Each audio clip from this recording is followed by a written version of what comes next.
they are very convenient parties to have to make coalition with. The only thing they want is to keep the religious status, what we call the religious status quo. This is what's so important for them. As a result of it, most of the things are closed on Saturday, starting Friday afternoon, not only Saturday. So probably the last bus from Haifa to Tel Aviv will be tomorrow in the afternoon, maybe 3, 4 o'clock, maybe the last train also 3 and 4 o'clock, and then it shut completely until Saturday evening, until the evening of Saturday, when it's 3 stars, so it will be maybe like 6 o'clock or something. So if you want to go during Friday nights, late Friday afternoon and night and Saturday to Tel Aviv or to the airport, you need to take either a regular taxi, which will be very, very costly, relatively, or there is a shuttle probably that will go and pick you from the hotel, usually to the airport. And we have to ask about the hotel. They probably know how we can arrange it. And the second one, there is a special small buses operated by private company, and they take you to Tel Aviv, not to the airport. They take you only to Tel Aviv. It's not very costly. I don't know how much. It's 40 probably shekel or something like this. The problem is that they don't stop. They stop along the way to Tel Aviv, but only if they have room. So usually they try to leave Haifa full because they never know what will happen on the road, and the place where they usually start it's near the place where we are going to be tomorrow afternoon. So it's the reason why I say to Richard, who wants to leave, because one way is to go directly from there. This kind of shared, the bus, the special small buses, shared taxis, are usually, they call Shirut in Israel. They go very close to the hotel. So if we are lucky, we can stop them there and go. However, they don't go to the airport. They just go to the central bus station in Tel Aviv. Okay, we have to keep in mind. So, but please, I am here with you for all your questions, and I'll help you with everything that you need to know. And there will be from this one, there will be no problem. Any questions about?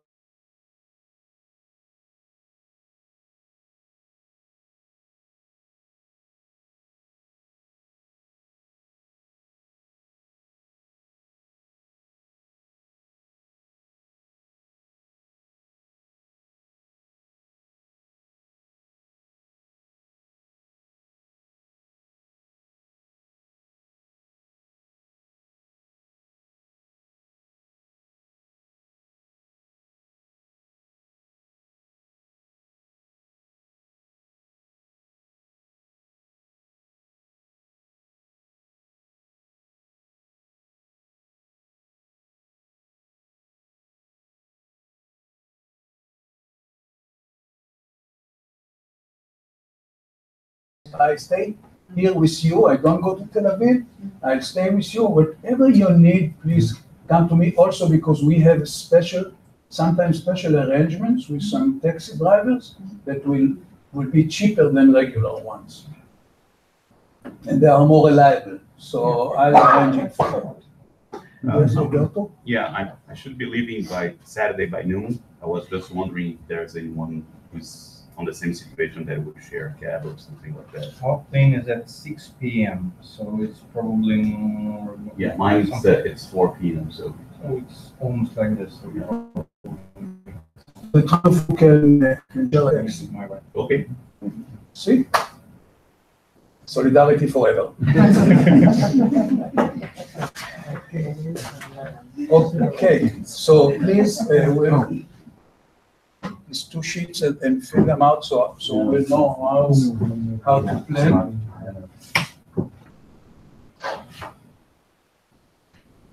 And now I want to start to go into the workshop. First of all, on behalf of Monica and myself, I want to thank you and congratulate you for submitting the reports on time, most of you, and the reports look very good and very promising. What we are going to do, as we said in the first workshop in Trier, the idea was the first workshop was designed in order to build together outline for the report, and it's emphasizing especially that this is not just a comparative law project, but comparative law in action project, which is a huge difference between just reading what is there, a black letter or some cases, but really trying to trace what's going on in every country. So you submitted the draft reports. We have now all the 14 with us. By the way, Japan is not here, as you can see, in South Africa, but the reports will be presented and commented on by people. And as written in the program, the South African report will be, they sent us a video of their presentation. And the idea is what we want to achieve in the workshop is to listen to the reports and then listen to the commentators and then have an open discussion. And this will, and the idea behind it is to enable you to make a much better report, to enrich the report, to have more insights, to clarify the report. And this is why we submitted now a draft. And our hope is that after the report, you'll go back to your desk and rewrite the report in a way that will reflect the comments that were expressed during the workshop. So this is the reason why we have this second workshop, and we hope that by using this methodology, we are going to have a much better final product of all the reports. So this is the reason. Initially, we wanted that everyone will read all the reports. But then we decided that we had even, I must tell you, Monica and myself had a lot of conversation about it. Since I work also as a mediator, I had this crazy creative idea that people will not present their own report, but somebody else will present their report.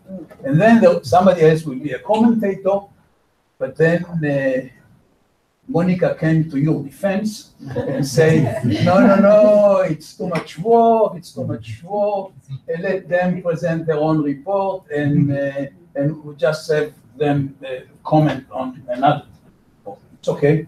So I gave up, and this is now the structure of our meeting. However, so you have not had the benefit of reading the reports that you are going to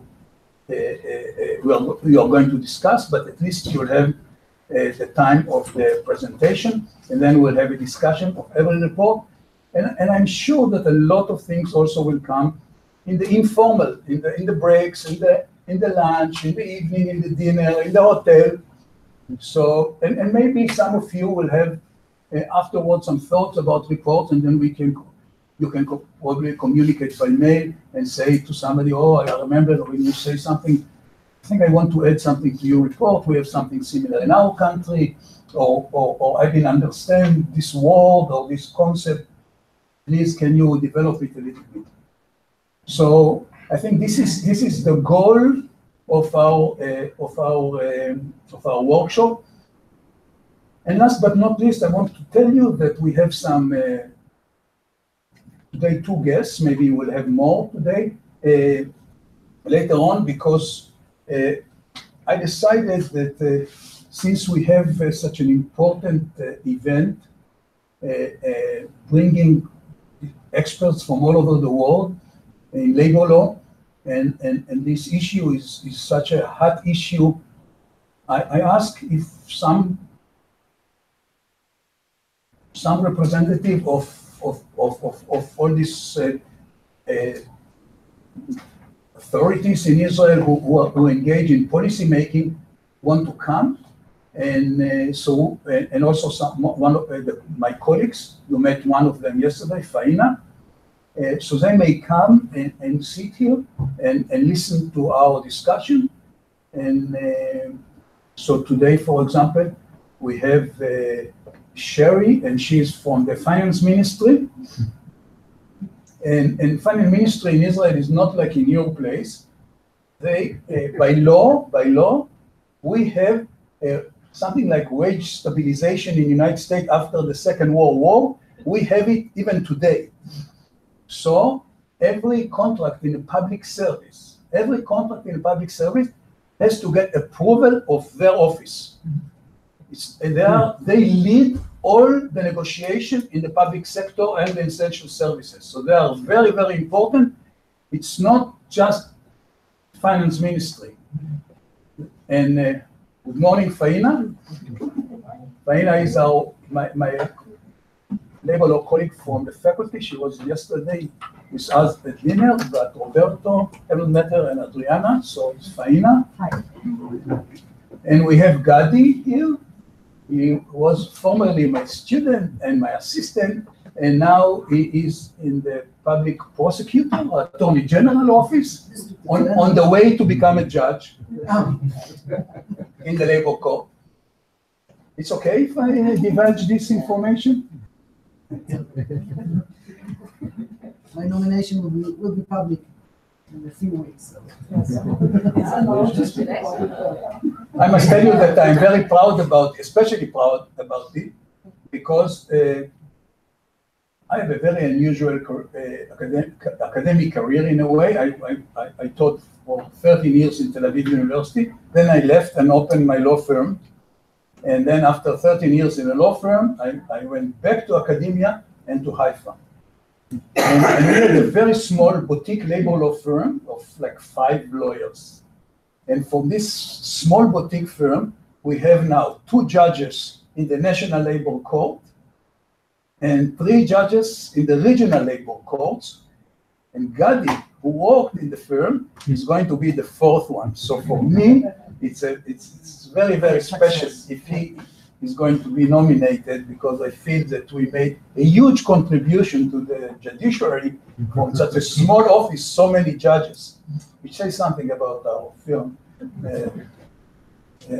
Maybe some people don't like it, but because they say that we were too soft, we were too neutral in our, not so much partisan lawyers in a way. Anyway, so we are going to start, and if I recall the program, the first one will be Richard. Okay. Well, should I stand? I don't know. No? Why don't you come here? Stand up? Okay. Right. Well, good morning, everybody. And I'm sorry I haven't got a PowerPoint or something exciting to keep you awake. But one of the first things I was going to say was that it's a little difficult going first, not because it's difficult going first, but in some ways Australia's the wrong country to go first, because Australia really isn't the best exemplar of a country that meets its ILO obligations in this area. And so that sort of starts us out with an interesting sort of issue as to whether we should as such puts the countries in alphabetical order, or whether we should think of a better way of grouping countries. And maybe that's something that the people managing the study should think about, whether there's a better way of organising the countries as to how they should be grouped together. The paper's been written together with my colleague, Professor Marilyn Pittard, and she wanted me to pass on her regrets for her absence. And she's known to many of you and wanted her best wishes to be made known to you. The paper makes the point that the collective rights, as we have described in the general background section, things like the rights of unions to organise, the right to bargain collectively, and the right to strike, are recognised in the Australian system, but this is with definite qualifications and ones that are not fully in accordance with ILO conventions, and that's generally what I've sort of indicated to you in my opening remarks. Now, Joe suggested to me last night, we were just talking about the nature of the system, the Australian system being a federal system, and that's always generally been the case, but under our present Fair Work Act, which is the federal legislation which came into existence in 2009, the states in Australia, the 6 Australian states, with the exception of one intransigent state, have all referred their industrial powers to the federal government. So for the most part, the Commonwealth government is the industrial lawmaking authority in Australia. So the problem with the Australian industrial system, if I can go a little further, is to say that it's unusual in some ways, partly due to its history.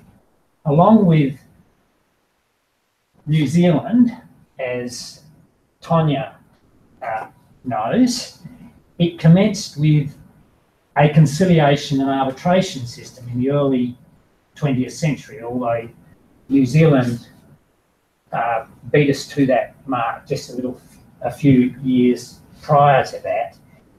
And this had some interesting consequences. It placed an industrial tribunal in the centre of things with a person, well, somewhat later, but a very powerful man who had been one of our federal fathers, Henry Vaughan Higgins, in charge of that industrial tribunal. And from the very outset, usually, trade unions were given a very central place along with employer bodies, and together with the industrial tribunal, within the as being the joint parties in all the awards of the federal industrial tribunal. So you had a conciliation and arbitration system with employer parties and unions being joint parties to federal awards with this federal system. And unions, under the conciliation and arbitration system, exercised essentially equal authority under that arbitration system. And the paper makes the point that under the Australian conciliation and arbitration system, until 1993, because that's when we moved from a conciliation and arbitration system, which is an enterprise bargaining system, strikes had been prohibited or somewhat limited in the whole process. So this is what I mean when I'm saying we have a somewhat unusual system largely based on our history.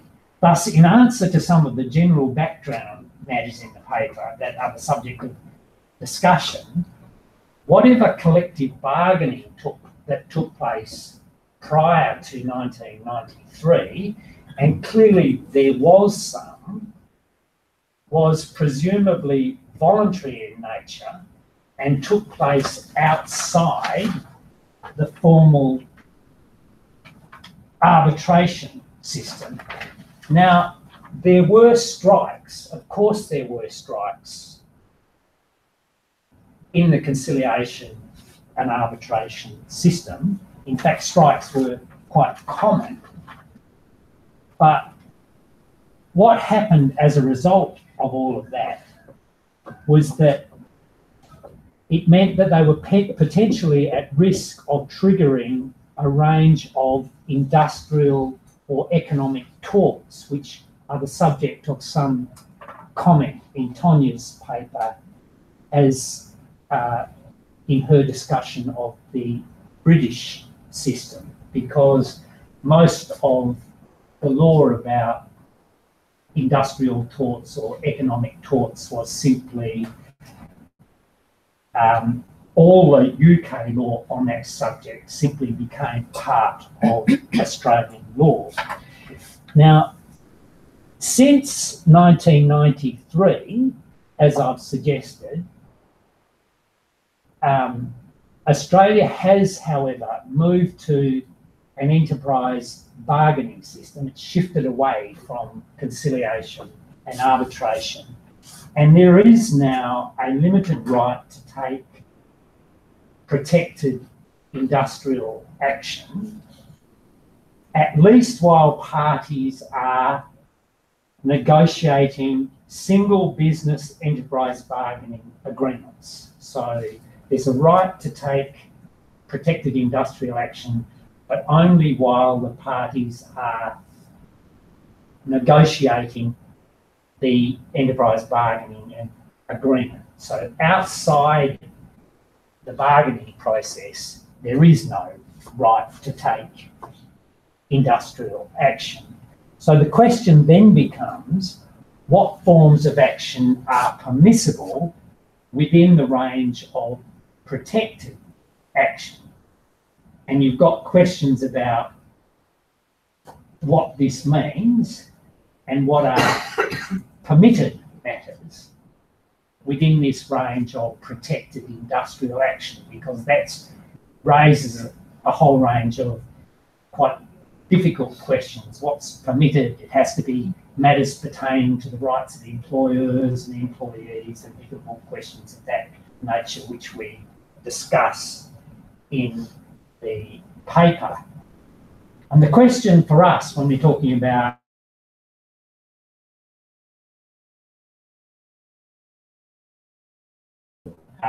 take action in this area, might the general principles of permissibility overflow into a discussion about limits on the protected nature of the action in the case of some work, such as the public sector, the armed forces or the police, what we might call essential services, where the outcome of any strike action is likely to adversely or seriously affect or inconvenience members of the public.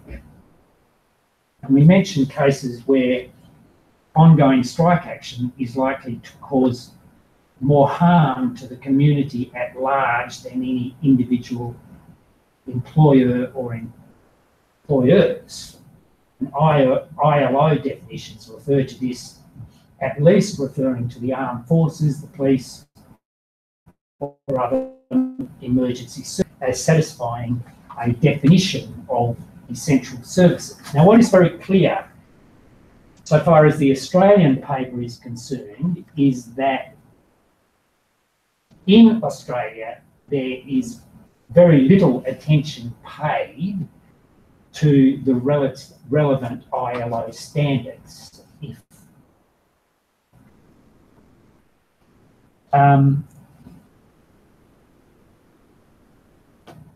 the paper seems quite similar to some of the discussion in Tonya's paper about permissibility of protected industrial action and some of the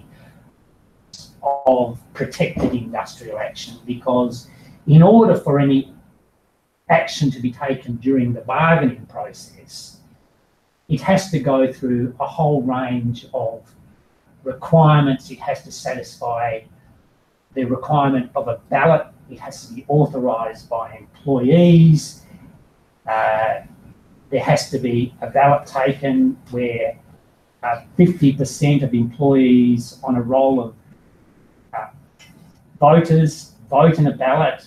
It has to then be passed by 50% of the valid votes. And you can imagine, and I think Tony discusses this as well, it raises a whole range of possibilities of challenge by and a whole range of very difficult questions, legal questions for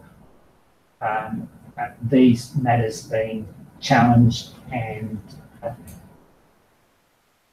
difficult questions for these issues that might arise of what is meant by protected industrial action, generally speaking, in the area of the bargaining process.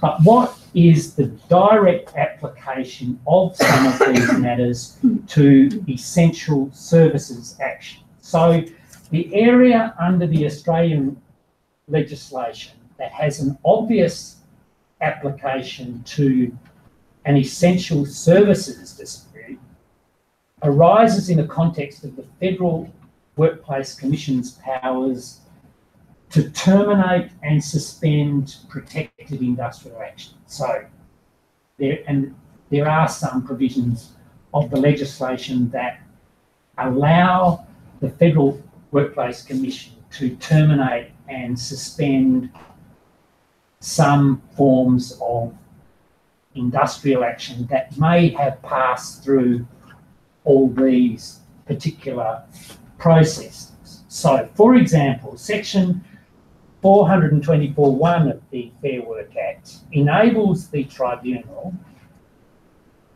to limit the ability of certain industrial action being taken where the action is, and some of the language might seem reasonably familiar here, but where the action is, where it's possible for the action to, in one case, endanger the personal safety or health or welfare of the population or part of it, or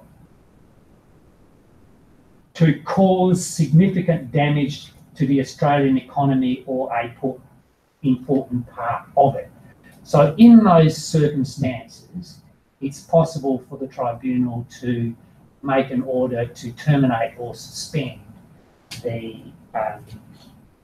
industrial action which is being taken. So you can see that in those circumstances, something in the nature of an, arguably speaking, action which fits within that pattern, an essential services dispute, could be terminated or suspended. The problem is that the provision has been interpreted so liberally by the powers that be, it's been able to be used in a way that it can be used to terminate more or less any kind of action. And that is the problem. So while this provision exists, it's certainly the case that the nature of the provision and the history of its interpretation allows decisions to be made that appear in the paper that Marilyn and I have written to contravene ILO requirements.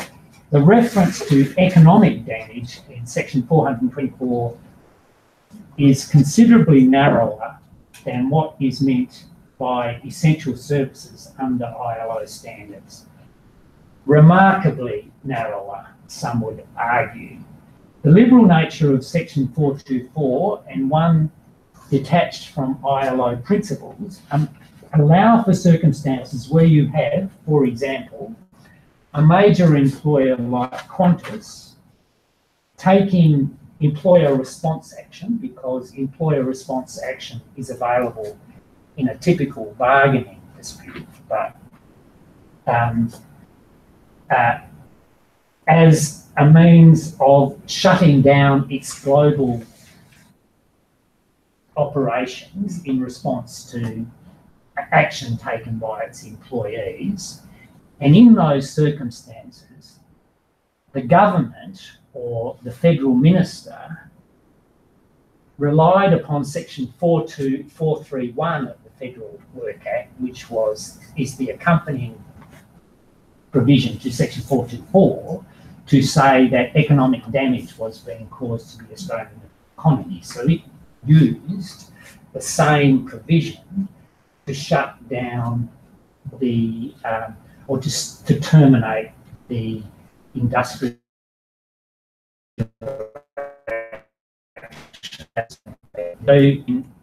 is things like what we have at the heart of this discussion. Was the airline really an essential service?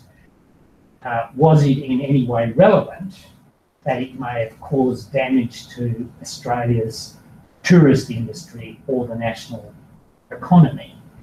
And I've also, or the papers suggest, could you maybe say there's a difference between the two parts of Section 424, endangering the personal safety or health or welfare of the population or part of it, and the second part, causing significant damage to the Australian economy or a part of it. And the other thing in that case, which we touch on, is the issue that the employer response action taken in response to 3 separate unions. There was a baggage handlers union, there was the pilots union, and there was the transport workers union. And the action taken by the unions was different in all cases. You had the pilots simply wearing a different coloured tie and making in-flight announcements in those circumstances. And it was, although the response was taken in response to all the unions, and so the action was unclear whether the overall action was proportionate in any way to the independent types of action taken in relation to the 3 unions. But notwithstanding those things, the full bench ultimately terminated all forms of action and ordered that the 3 unions conciliate towards a workplace determination upon which it would then arbitrate. So what you see in those circumstances, at the end of the termination and suspension under these provisions, what happens is that the provision requires the parties to then, there's a workplace determination made by the tribunal, and the parties are then required to firstly conciliate, but ultimately the tribunal steps back in to arbitrate on a ultimate finding. So the system, after all of this, the ultimate resolution is by conciliation and arbitration. A number of other decisions mentioned in the paper arising under Section 424 just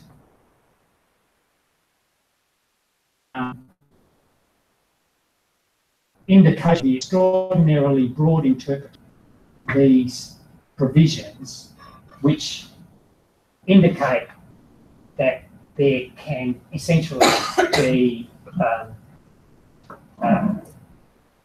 bear little similarity with ILO standard. For example, in the one case involving Monash University, my university, there was an attempt by university staff to engage in action by placing a ban on the release of university results on students. And this was considered to be a perceived threat on the mental well-being of students, which this was said to endanger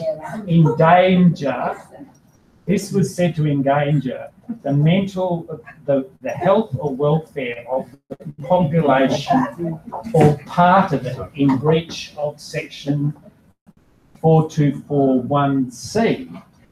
Then we have a somewhat broad interpretation of the provision, and unfortunately, as you can see, it ruins my argument that there's something of a difference between the argument that you could maybe draw a distinction between one part of 424 with the emphasis on the health and welfare aspect, and the second part on the impact on the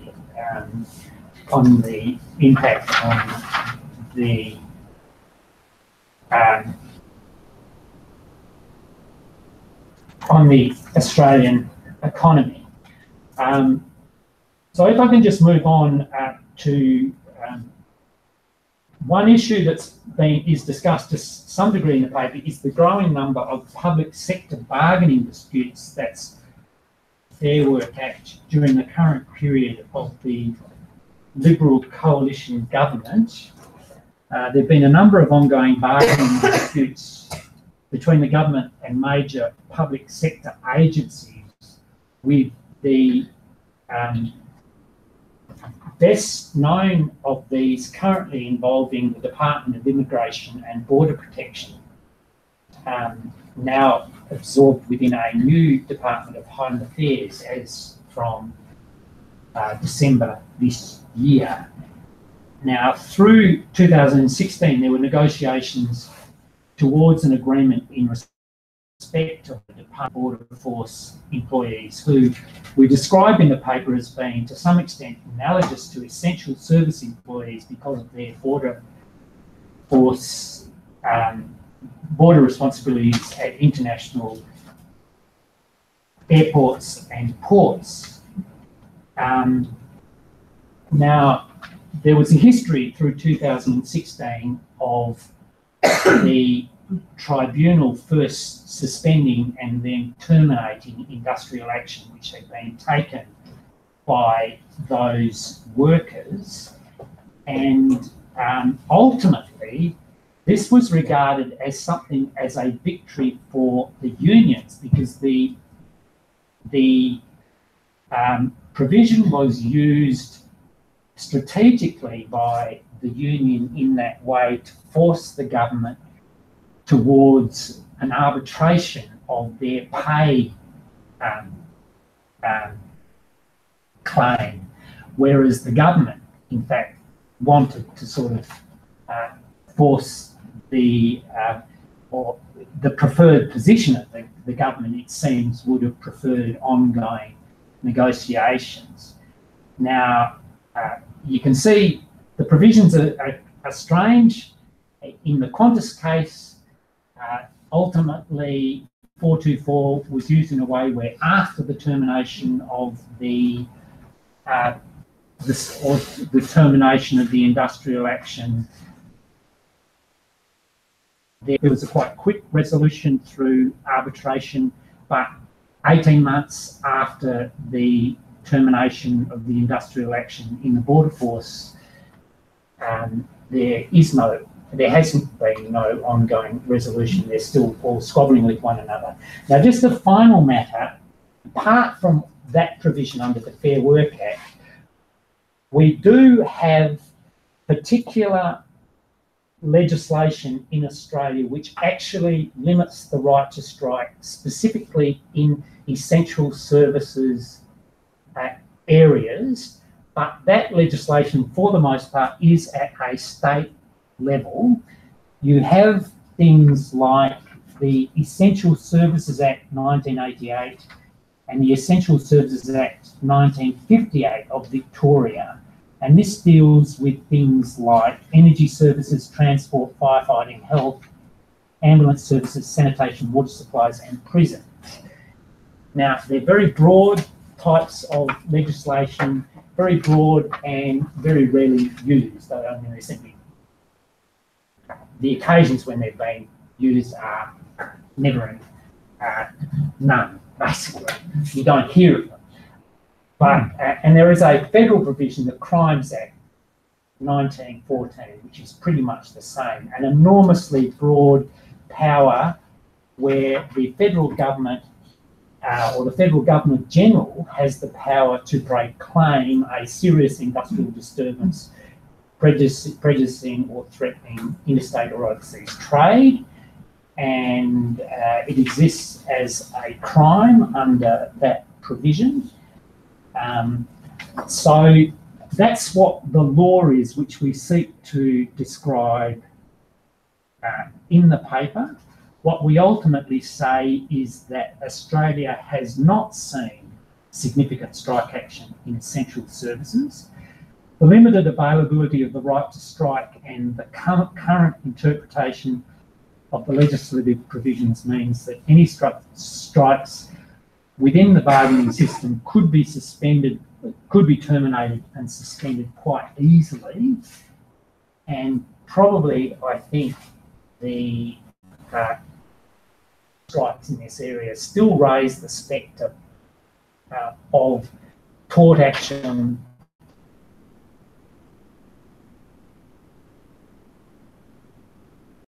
and Thanks. Tanya? Great. Thank you for the paper. It's incredibly rich and really useful for somebody who's out of the loop. So just to give you a sense of my background, I grew up in New Zealand and worked as a barrister and solicitor there for a while. So I'm familiar with the history of our industrial conciliation and arbitration system in New Zealand, but I've been based in the UK now for over 20 years. So I come with both of those perspectives. The New Zealand system evolved in a wholly different way to the Australian. You did better than the New Zealanders, I would say, by a long margin. But what struck me when reading this report is the importance of history and context.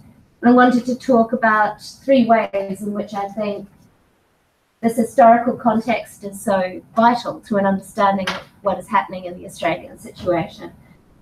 The first is the point that you and Marilyn make in the paper, that the overarching restriction of a right to strike in an awards-based system meant that for a very long time there was less attention to the nuance of essential services in the public sector. So what you've got is very interesting recent case law under the Fair Work Act, but not a kind of richer depth of case law dealing with that nuance. And that's interesting, because I think in other contexts you have, in other country contexts, you have more than that. Of the recent case law, really interesting about the comparison with ILO standards, but I'll come back to that. The other thing that's interesting for me is the acceptance of state intervention. So the Fair Work Commission has quite far-reaching powers that in the UK would be seen as quite controversial. So although in the UK we have tripartite bodies, an advisory, conciliation and arbitration service, and a central arbitration commission, and they have certain statutory judicial type powers, they can't regulate industrial action in the way that the Fair Work Commission can, both in that preliminary way and also this ability to terminate and suspend. It's quite interesting for me, and I think that's because of a history of UK collective laissez-faire, the idea that in the UK you would leave collective bargaining up to self-regulation of the employers, that kind of power. So that's interesting for me, and it is seen as so legitimate within an Australian context. The other thing that's interesting for me in terms of the preconditions for protected industrial action is that the constraints placed on taking strikes fit with a view of collective agreements as legally binding, so that you've got enterprise bargaining agreements, which during their term would not be the legitimate subject of industrial action. And it goes back to that distinction between industrial action in cases of conflicts of rights and conflicts of interests, which dominates a lot of European case law around industrial action, which we simply don't have in the UK because we don't have binding collective agreements most of the time. So it's interesting that that fits within a kind of much more legally regulated scheme for industrial action and collective bargaining.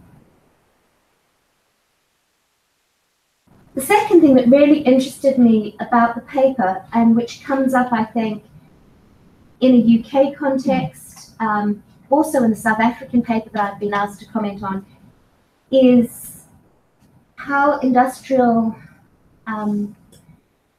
in action is seen as legitimately limited in accordance with International Labour Organization standards.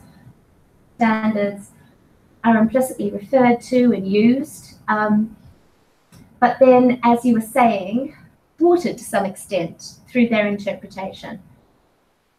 So, as Richard was saying, one of the interesting aspects of the Fair Work Act, Section 424, Paragraph 1, is that the Fair Work Commission has powers to terminate or suspend industrial action if it's going to threaten to endanger the life, the personal safety or health, or the welfare of the population or part of it, which is paraphrasing the ILO Committee on Freedom of Association, and then also to cause significant damage to the Australian economy or an important part of it. And what happens, I think, as you've pointed to in the paper, is that this idea of damage to the Australian economy then permeates what is taken to endanger the life, the personal safety or health or welfare of the population. So the two things, to some extent, coalesce. And there's that issue of interpretation. The other thing that the ILO does, of course, and the Committee on Freedom of Association has insisted on, is the idea of compensatory guarantee, so that when you get termination of a strike in essential services, as you say in the paper, you're going to have impartial and rapid resolution of the dispute through arbitration. It's so interesting to see the breadth of the interpretation given to what might constitute essential services on the facts and case law that you point to. And yes, it does look in places like a real violation of the intention of the ILO committee. I think in particular, the idea that employers' action then captures all the industrial action in a dispute and places it within the sphere of essential services is curious to me. So why the Fair Work Commission didn't just sever the employer action and deal with that separately from the union action. I don't fully understand that. I'd love to hear more about why that happened. But I wondered when I was reading this whether actually the Fair Work Act does come quite close to offering compensatory guarantees that look a little bit like standards. So if you compare this to the UK, we have a capacity for injunctive relief that simply stops dead industrial action. No potential for binding arbitration. So we don't even get that.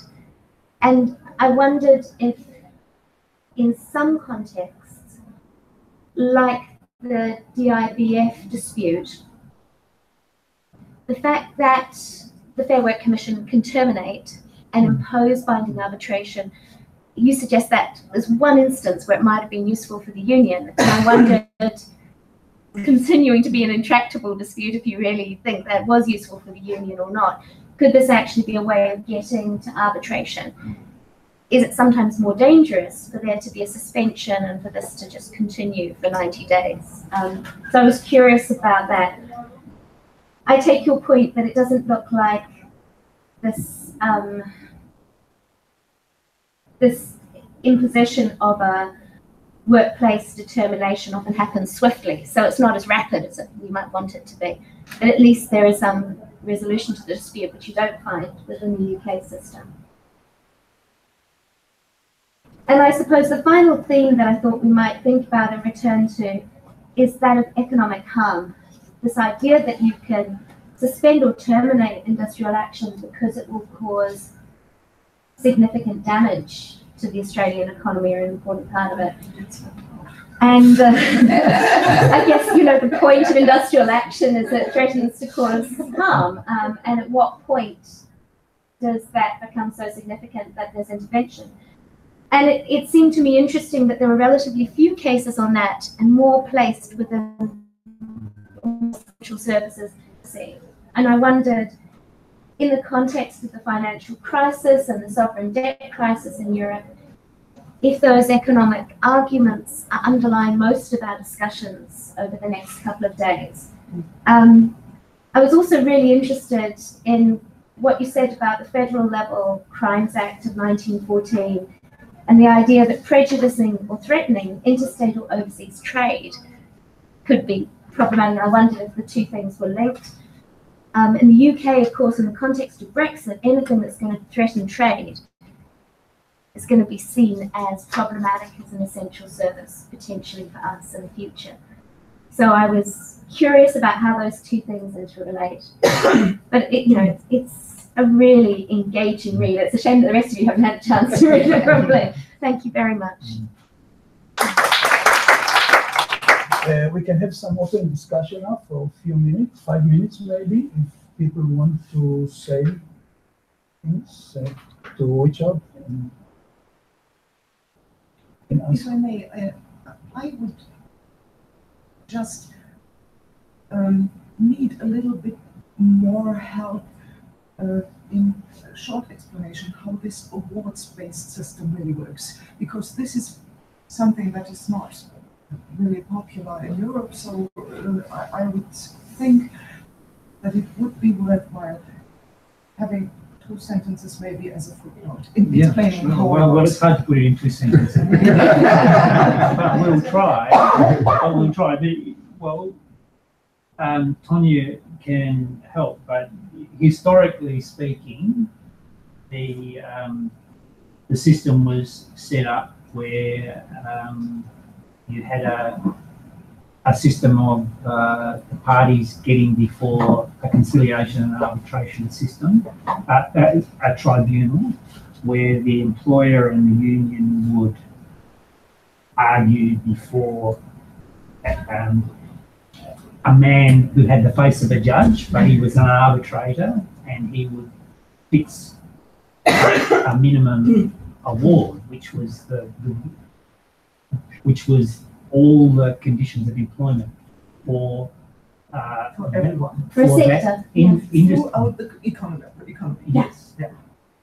And but it's changed now because we now have moved on to things called modern awards, right? But until 1993, there were. The problem was it was enormously complicated because there were thousands of awards in Australia, and these things governed all the conditions of employment for people in different occupations. So there were thousands of these things, and there were within awards there were hundreds of conditions of employment, governing things like the clothes people wore to work, the uniforms they wore, the wages, everything. So it was, and people would go to the tribunal and argue about the most minute sort of things, and they would all be decided by the arbitrator. No self-regulation whatsoever. Except there was, but it was kind of informal. So at the time that the awards would be renewed, you would often find that although it was strictly speaking illegal and you were supposed to just go through the award procedure and argue your case, in reality there would be forms of industrial action waitressing, things like that, or fruit picking. On the wall would be your reward wages and basic terms and conditions around health and safety in every single workplace. I mean, I think it was the same in Australia, and you would see that there in front of you. That the unions were vital to the negotiation of the award.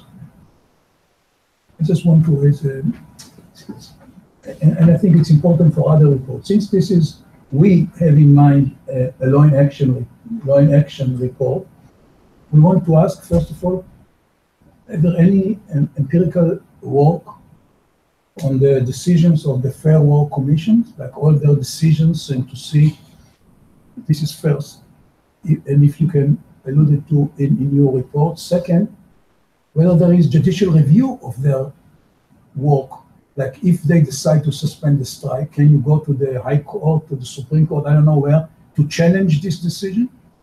Third, what about compliance? Do people comply with their decision, or sometimes, even though there is a decision of the commission to stop a strike, they continue to strike, and what happened? So compliance for us, in any study of strike and essential service, I think compliance is extremely, extremely important. And the last thing last comment, these are just things that I would like to see if you can enrich the report.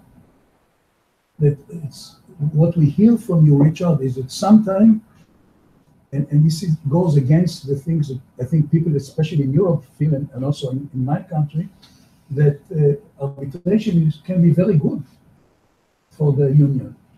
And they can sometimes achieve through arbitration much more than they can achieve through strikes.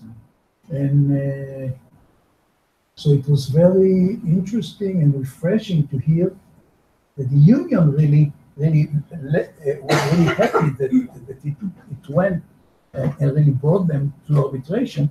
And quite often, as happened in Israel, the government doesn't want arbitration.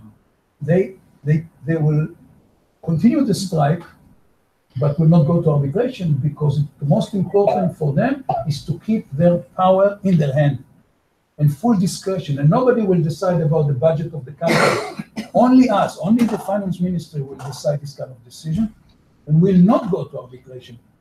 So when they have to decide whether to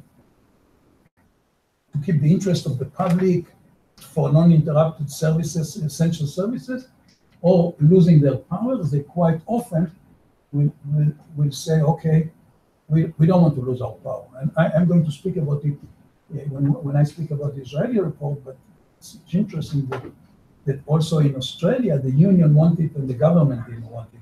At least this is what I understood.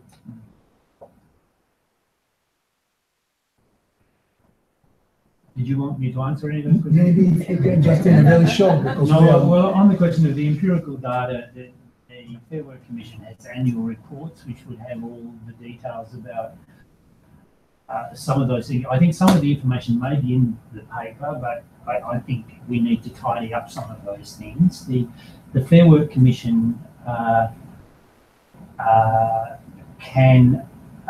there is an appeal process from an individual commissioner to a full bench of the tribunal, but from there it can't go out to the courts except on a matter of a particular type of matter. You can't appeal against. There's a limited right of appeal, and it's a sort of system which works within itself. So that's one issue. On questions of enforcement, there is a separate body, the Fair Work Authority or something, where you can go and enforce a decision of the. So if a party, an order was made, you would go and seek an enforcement decision through a separate body. That answers the question, but maybe we should include that information within our paper. And what happened? Actually, this is very interesting because people will ask, okay, let's adopt the Australian model, but if it's not effective, because people don't obey. It's a question, and also if you don't obey, what you can do to them in this kind of cases. This is what I was asking. But well, the you know, so far as this takes us back to these sort of decisions about using actions like the tort type action where the union might be confronted with some or a secondary boycott type claim, which is where they would be faced by large damages orders and things like that, but not under the Fair Work legislation. Yes, separate common law type. Thanks. Roberto. We move now to Brazil. Yeah. Do you want to come here? Uh, I think it will be easier, no? So I can control the time better. No, I can control. Don't worry. That's the first thing I want to warn everybody, because you sent us an email saying that we would have 13 minutes. 15 minutes, we said. It's 13-15 minutes to present our report. There are many things about federalism in Brazil and how it affects labor law. There are things about collective bargaining. There are union density. Many questions many aspects that I will not cover on that presentation, and that I invite everybody to read the paper, the unfinished, to take a look at these aspects. And I will focus specifically on 4 topics. The legislation, what are the general rules, the typology that you proposed on the last meeting, and the evaluation. So with that 4 topics, I think I can give you a general presentation of what is strikes in essential services in Brazil. For the first aspect, which is legislation, basically, we have to start not with the ILO principles or anything like that, but with the Brazilian Constitution, the 1988 Brazilian Constitution, which recognizes the right to organize, to collective bargain, with a very specific aspect, which is what we call the unicity principle. We can only have one union per territory. That means the minimum territory covered by the union has to be the municipality. We cannot have like 2. There's no union pluralism.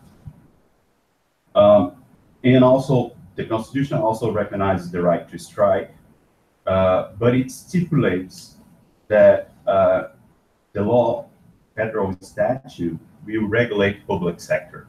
So there's that specificity on the Constitution saying, for the public sector, we must have a law. The law that was approved in 1989, Federal Statute 7,783, unfortunately does not regulate public sector. It regulates specifically how a strike should be done in the private sector, and also on essential services. For 20 years, the Supreme Court refused. We have a special procedure called a legislative injunction. And for 20 years, the Supreme Court refused to regulate what the law does not regulate. That changed in October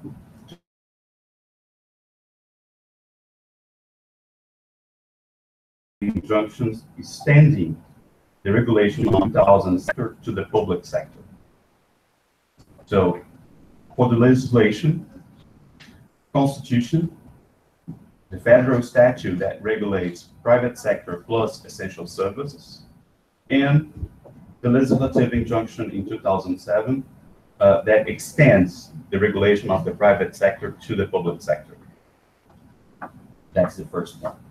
The second point, what are the general rules? The general rules, basically, there are 4. The first one is that we must have previous direct and passive attempt to negotiate previously. So we cannot go on strike without attempting before to negotiate. Second, demands for the strike have to be defined by a General Assembly, duly and specifically designated to deliberate about the strike. If negotiations fail, they have to have an assembly to decide to go on strike. And once they decided to do, the third aspect is you must have a 48 hours prior notice to the strike. Specifically for essential services, the prior notice has to be 72 hours. And the last aspect on the general rules is employer and employees. They have to define together what are the minimum services to be guaranteed during the strike. What happens if they don't? That's what we will discuss on the fourth aspect, aspect of my presentation. So the general rules, previous negotiation, General Assembly, prior notice, 48 hours or 72 hours, and the minimum service that has to be assured is to be defined by employer plus employees. The typology, that gives you a general idea of how the system works. We have ex ante and general fixed system, which forbids the strike for armed forces, military police, and firefighters. So police, fire, and army. Yeah, they cannot go on strike. We have a ex ante and selective dynamic system for essential services, which are defined by law and cover specifically, there's a list on the law. It covers water treatment and supply, electric energy, gas and oil production and distribution, medical and hospital assistance, food and medicine distribution and commercialization, funerary services, public transportation, sewage and waste collection and treatment, telecommunications, guarding, use and control of radioactive substances, nuclear equipment and materials, air traffic control, bank clearing, and data processing related to essential services. So these are defined as essential services, and they have to comply with specific rules. The 72 hours and the minimum service. Yeah. Ah.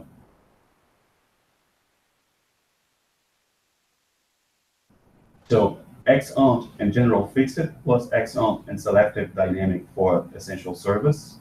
But in practice, we also have an ad hoc and selective dynamic system for essential service because employers and employees, they never agree what is the minimum service. So they go to labor court, and it's the labor court that decides on a base-to-base cases, on a case-to-case basis. Which brings me to the last point of that presentation, the evaluation, that will allow to have more of a law in action perspective of what happens in Brazil. What I tried to point on the paper, the three aspects that I emphasize on the paper for the evaluation are, the first one, the role of labor courts. The intervention that we have from labor courts on strike and essential services, they do follow a pattern of strongly interference in labor relations. It's a system that was, until about 15 years ago, very similar to Australia, with what we call the normative powers of labor courts that establish the whole system, the whole working system for each economic category. But specifically on on strikes on essential services, they have a kind of a metric that is very hard to define what is the guaranteed minimum level of service. For instance, if you think of public transportation, there are decisions saying that they had to assure from 50 to 80% of the public system transportation in rush hours, and from 20 to 50% in non-rush hours. The difference between non-rush hours and rush hours, it's always 30%, but it's like 20, 50, 30, 60, but there's all kinds of decisions. On electric energy facilities, there are decisions establishing 50% of all employees have to work, 1/2. And on data processing, they establish 40%. I don't know. I mean, there's no explanation, no good explanation for how they come up with these figures. Well, for health service, it's they have to have 100% on intensive care units and 70% of the remaining hospital. I mean, there's no explanation at all. It's just a metric that it's hard to see how they establish. In a very good example of how the labor courts intervene, it happened on New Year's Eve, about 10 days ago. The labor court did not allow a public transportation strike that was previously released for 31 December. They said it would harm the whole city or the whole festivity of the New Year's Eve. So that's how much the labor court interfered with the system. That interference brings me to the second aspect of the evaluation, which is the impact of collective bargaining. That's the idea that because labor courts, they interfere so much, collective bargaining weakens. And most of the time, the unions would just pretend to negotiate and go to the court asking the court to solve their problems. What I try to point on the paper is that paradoxically, the recent labor reforms that we just passed about 4 months ago argue that they are exactly trying to empowering social partners to encourage collective bargaining, but they do not touch at the judicial system. The last aspect that I want to point on my presentation, which is the third aspect of the evaluation, it's the comparison between law in books and law in action,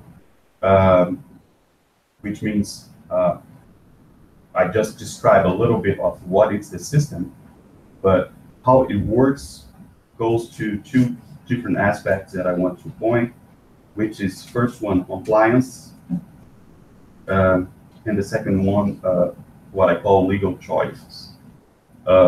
As for compliance, the legislation says Army, police, and firefighters, they cannot go on strike, but this is not what happens. I give you 3 different examples. Last February 2017, the police in the state of Espírito Santo, which is the state above Rio de Janeiro,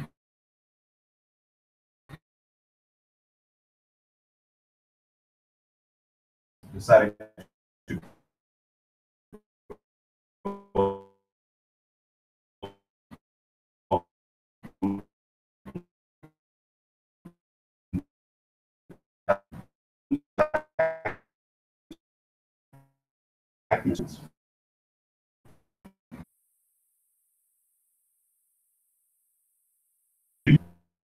the police of not to it more in the country. 2022 days on strike. I still don't know what is the outcome. At least there was no trying, but this due to they were not enslaved. Finally, a third strike that it's the firefighters of Rio de Janeiro that went on strike in June 2011.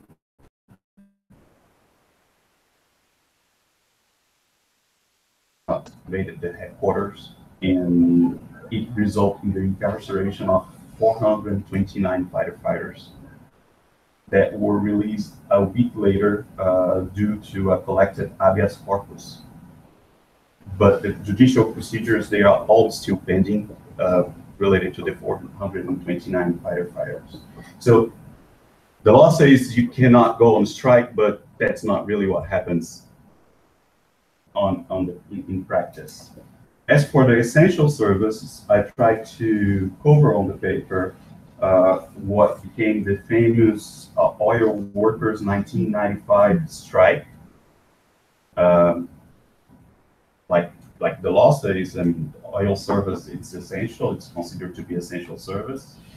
They did everything that the law requires, but once the dispute went to court, the oil workers refused to comply with the labor court.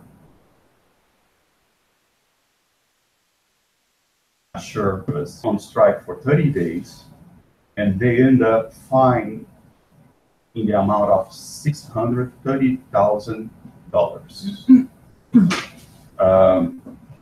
They were not able to pay, and a financial amnesty, an amnesty for that fine was approved by the Congress in 1998. And the employees got an amnesty also approved by the Congress in 2003. So once again, what happens, it's not really what it's in the law. So we kind of take a good look at that, which brings me to the last point, the last aspect that I wanted to point about compliance,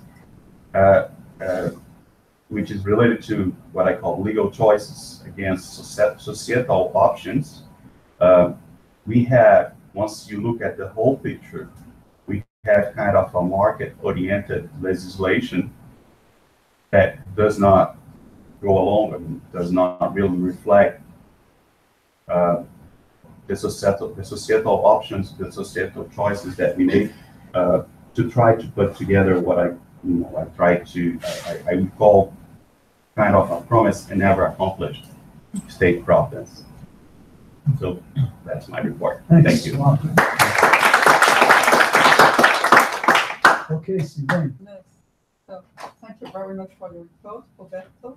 And so I have to say that I don't know anything, almost anything about Brazilian labor law, which is a different, so it's not the same when you are reading a report, well, you know a bit of the country situation and well, you don't really know the system. So I will start by saying that, well, in fact, you underline it in your reports that I thought that the role of the judges are essential in the Brazilian labor system.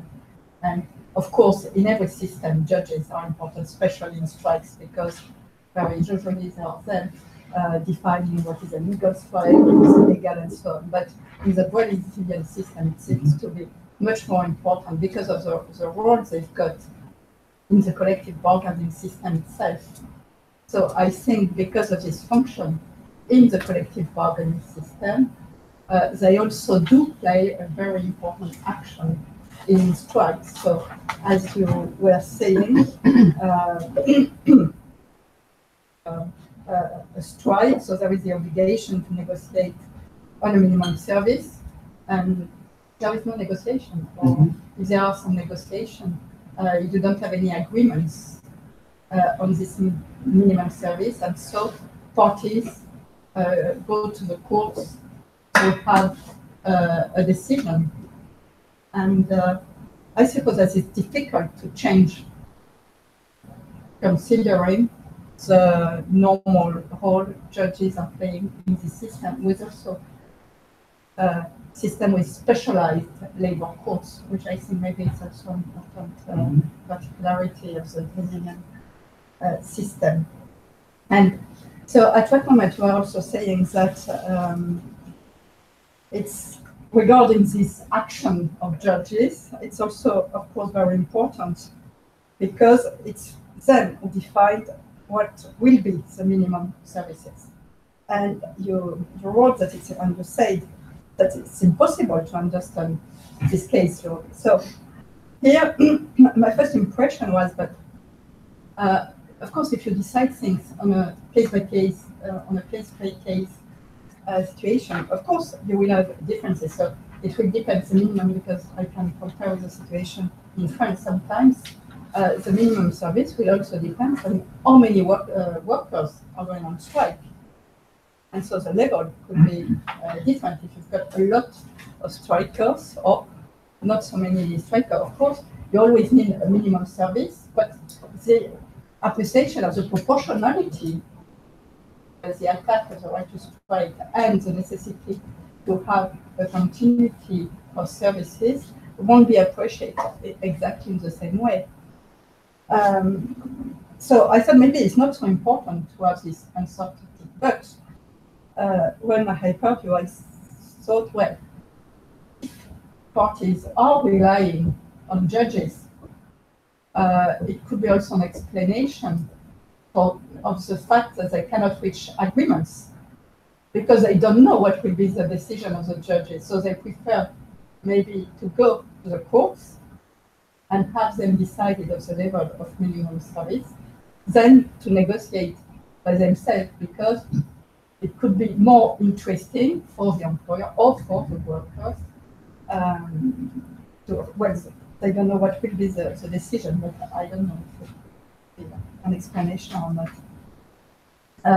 And another different point I wanted to stress, or maybe I didn't really understood, is who really triggers the right to strike, the workers or the trade union? Because at the beginning you need to have a preliminary, in essential services, you need to have a preliminary negotiation.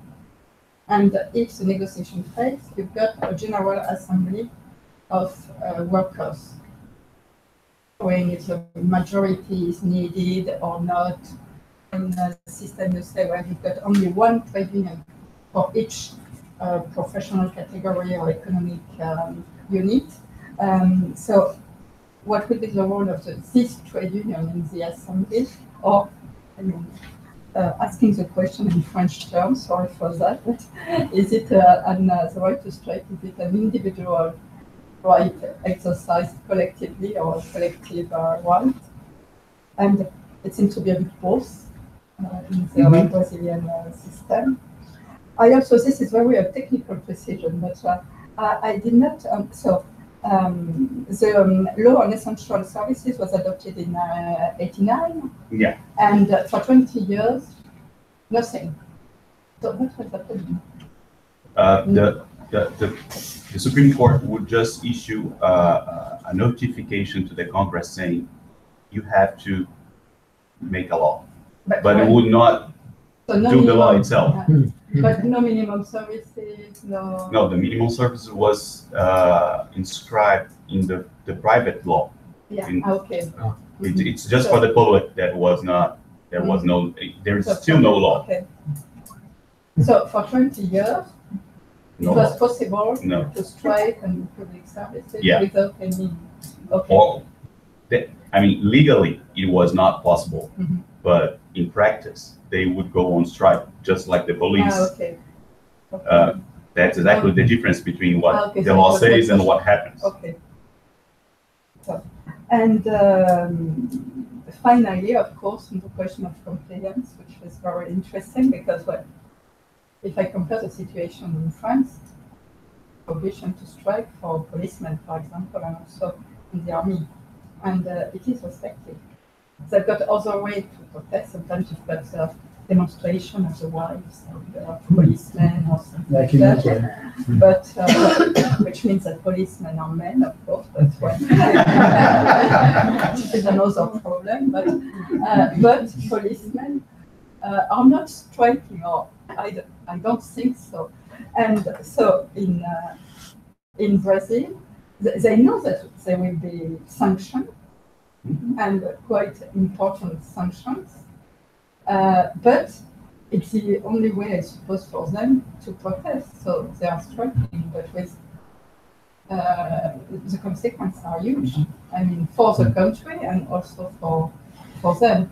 And here again, maybe they are expecting after to have an amnesty, but you cannot always expect. I mean, I suppose it's very different political situation. Yeah, it depends on the place. political situation. And so they cannot rely always on the amnesty. So they really prefer strike. So go back to the beginning of the right to strike when it was forbidden, but you need to strike to support your claims. So yeah, I think these were my observation. Yes. Any comments by? Yeah, I intervene just Sure. about this.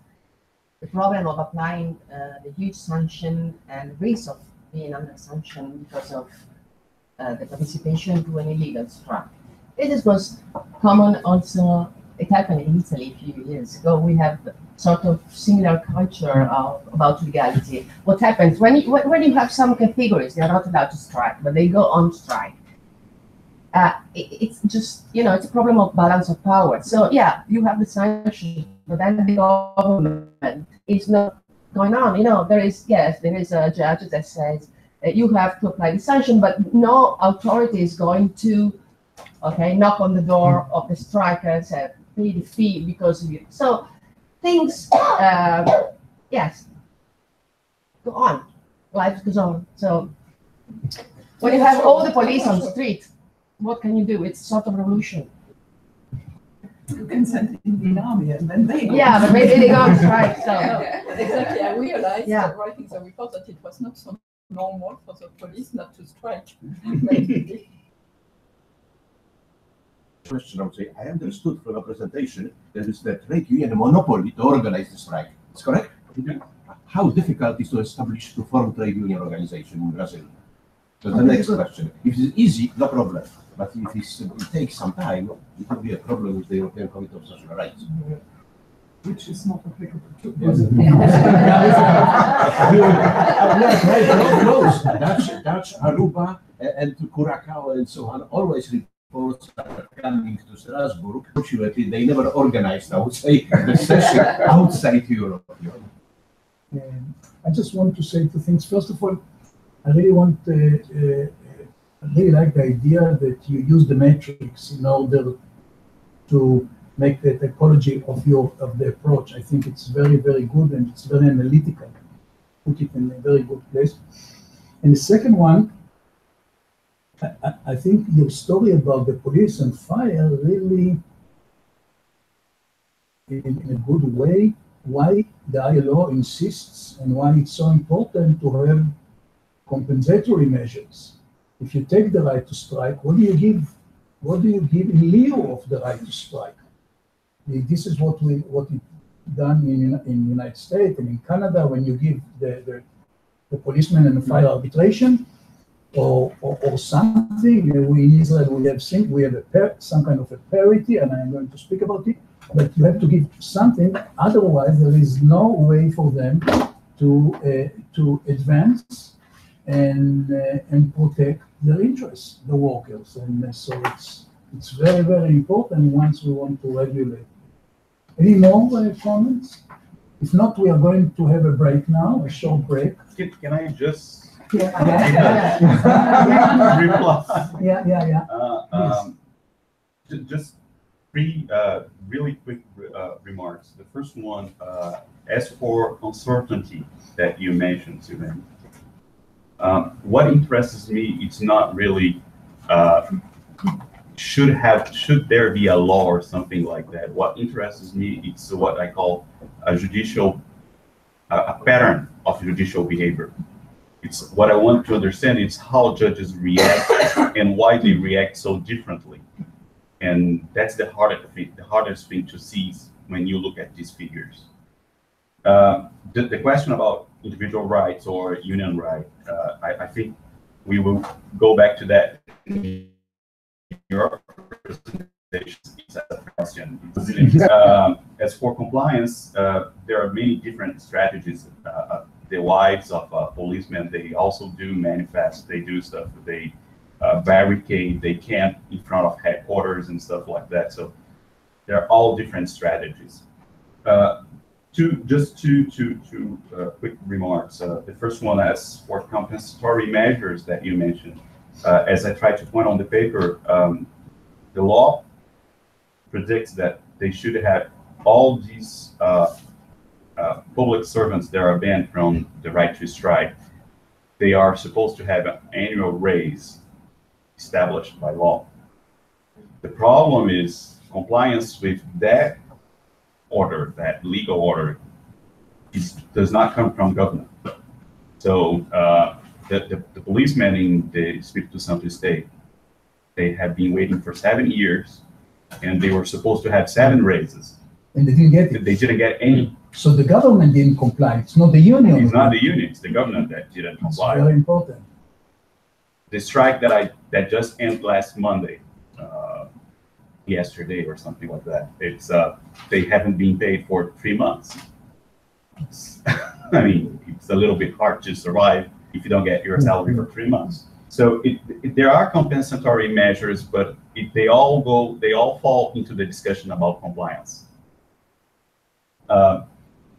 And to not let you without an answer, it's not, I mean, it should not be that hard to establish a union. If you want the figures I present on the paper,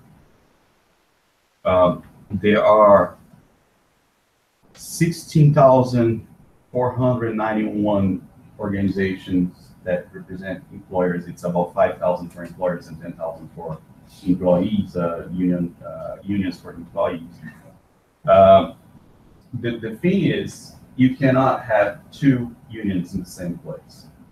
So if you decided to open a new one, you had to go into judicial discussion with the old one to see if you are on the same economic category, you are representing the same people or not.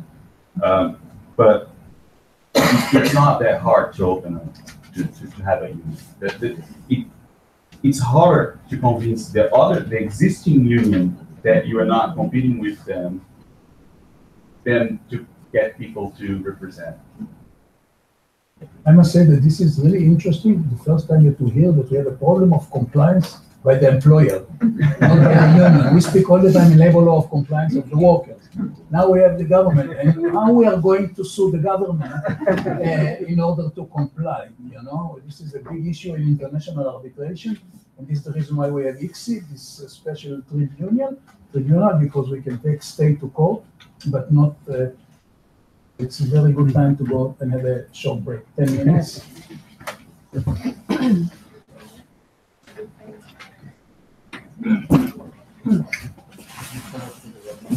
restrooms are on the left side and also downstairs.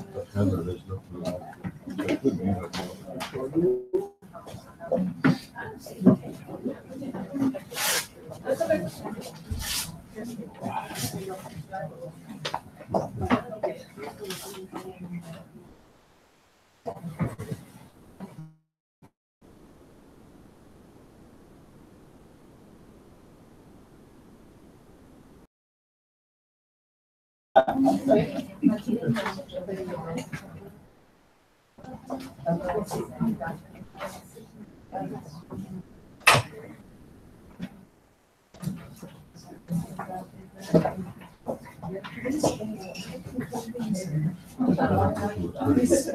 you.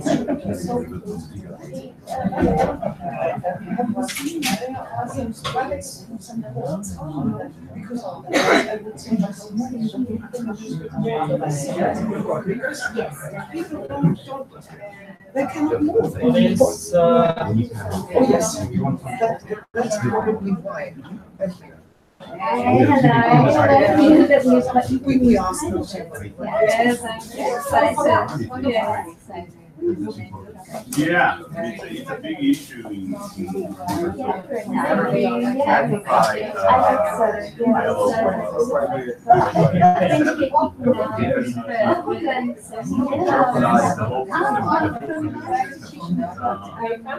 we have been, I mean, we have been on that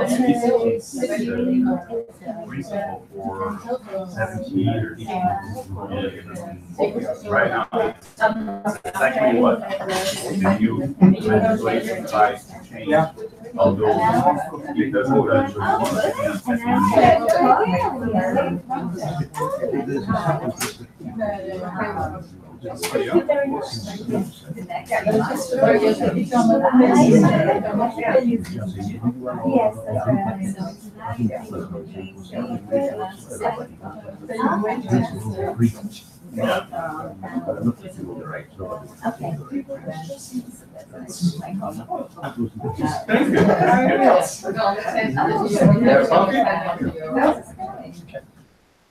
Okay.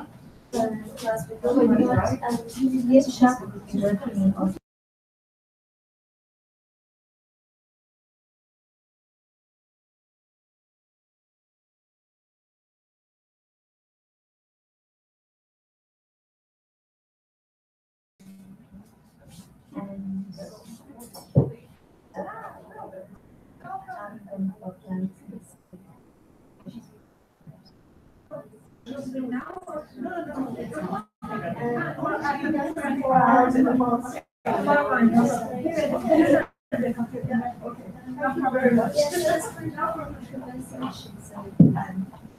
social responsibilities.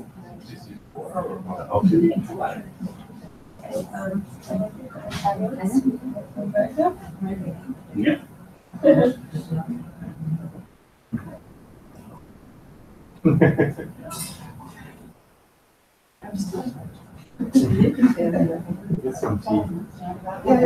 So we're putting the program together where we'll have impact short term. Yeah. No,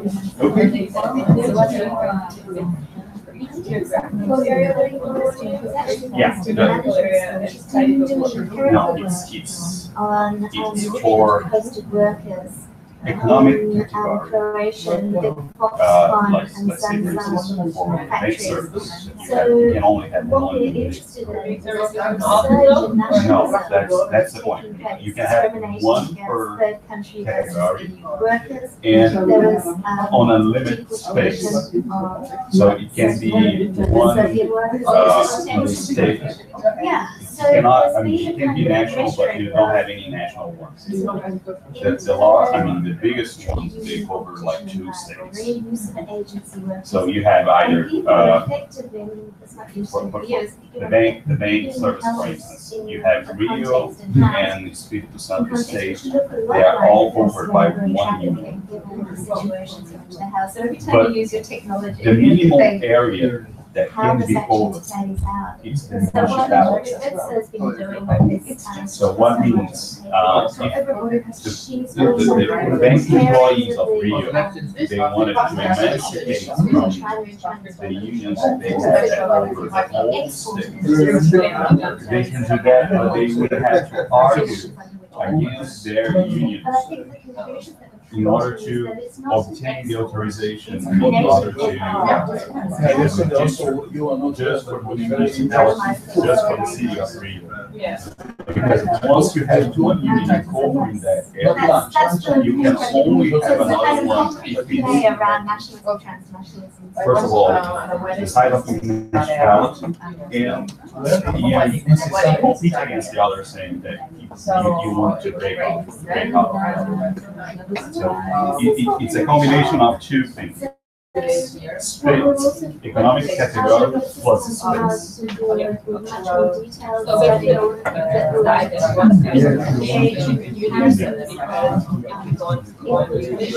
It's so specific that in our system, even if I come up with the agreement, the collective agreement that we integrates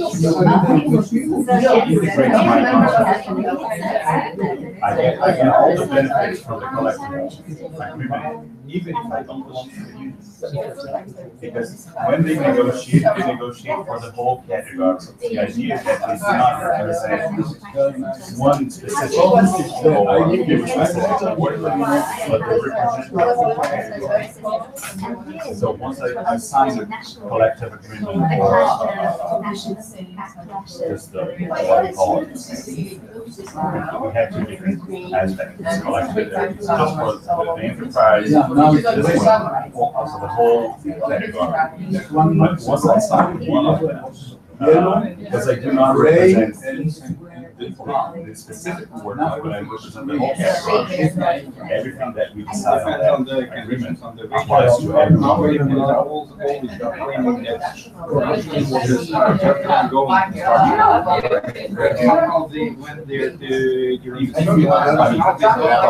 the 70s,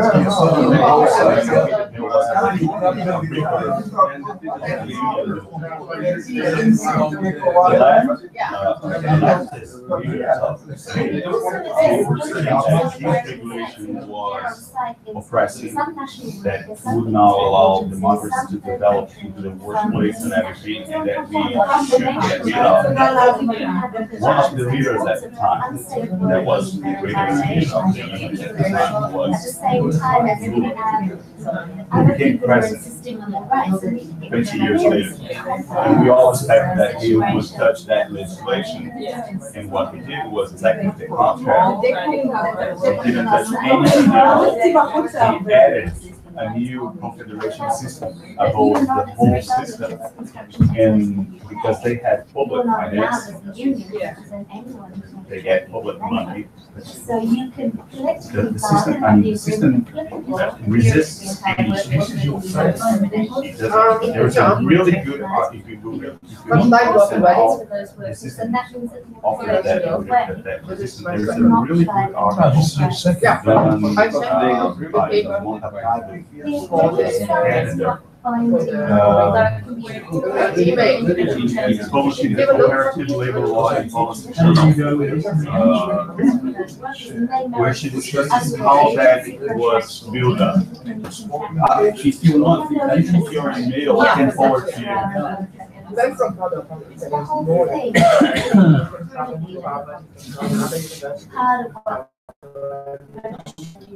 And there's a good comment. I don't have the big right that you have to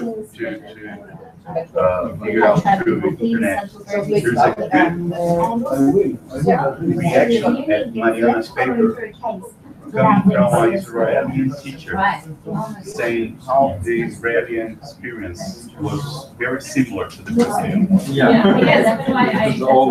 There's a very it's like a 5-page reaction saying how he learned from the Brazilian situation, how similar they were and everything, and how the law changed in Israel, his word of change. And it's about maybe 5 years old. I don't know what happened. It's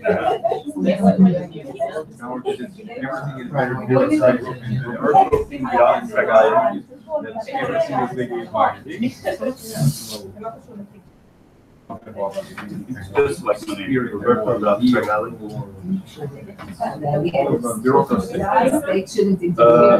The Federal University Niterói, which is on the other side of the Bay of Rio. We're talking about an event we're going to I'm working with somebody. Very good. In the middle. No, it's I've forgotten very to say, please be careful to find out. I need to. Oh, We're it's just having so a debate, sad. so our colleagues, I feel naughty that it's really because I like the project because I left day before yesterday, Tuesday at 8 p.m. and I got here at 10 p.m. yesterday. It was like 24 hours traveling. Rio, Frankfurt,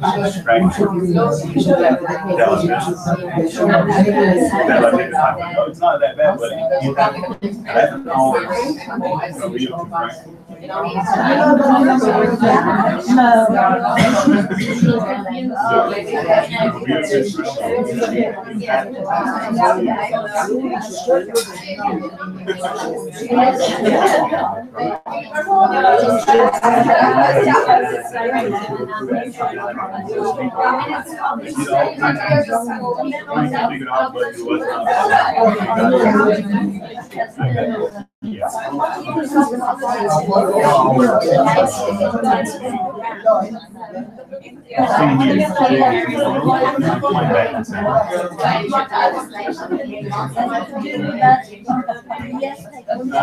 was on my plan. The meeting happened in December as it was supposed to be. The problem is that it changed to January. And right now, it's summer holidays. You want to be with everybody. It's like 35, 6 days outside.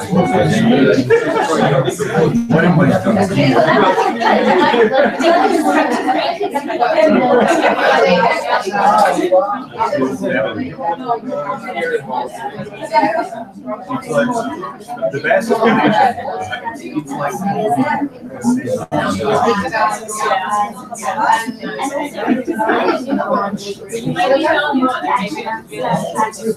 yeah, Australia is also the same way as South Africa. They didn't show up. I'm guessing they were on the beach.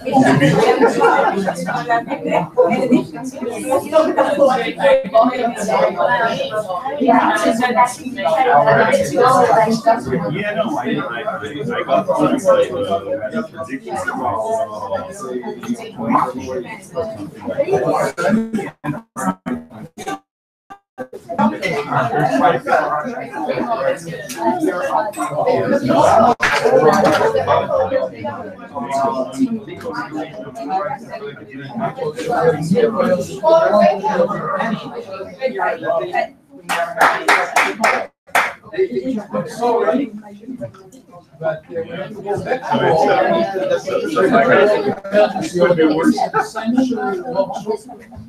So we have to go back to work.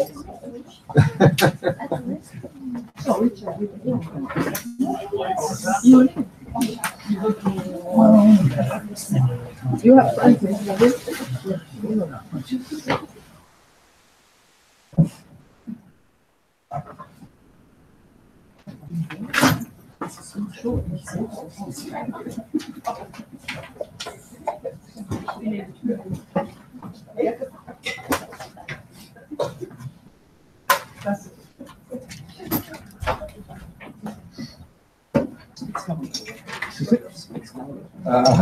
Impossible.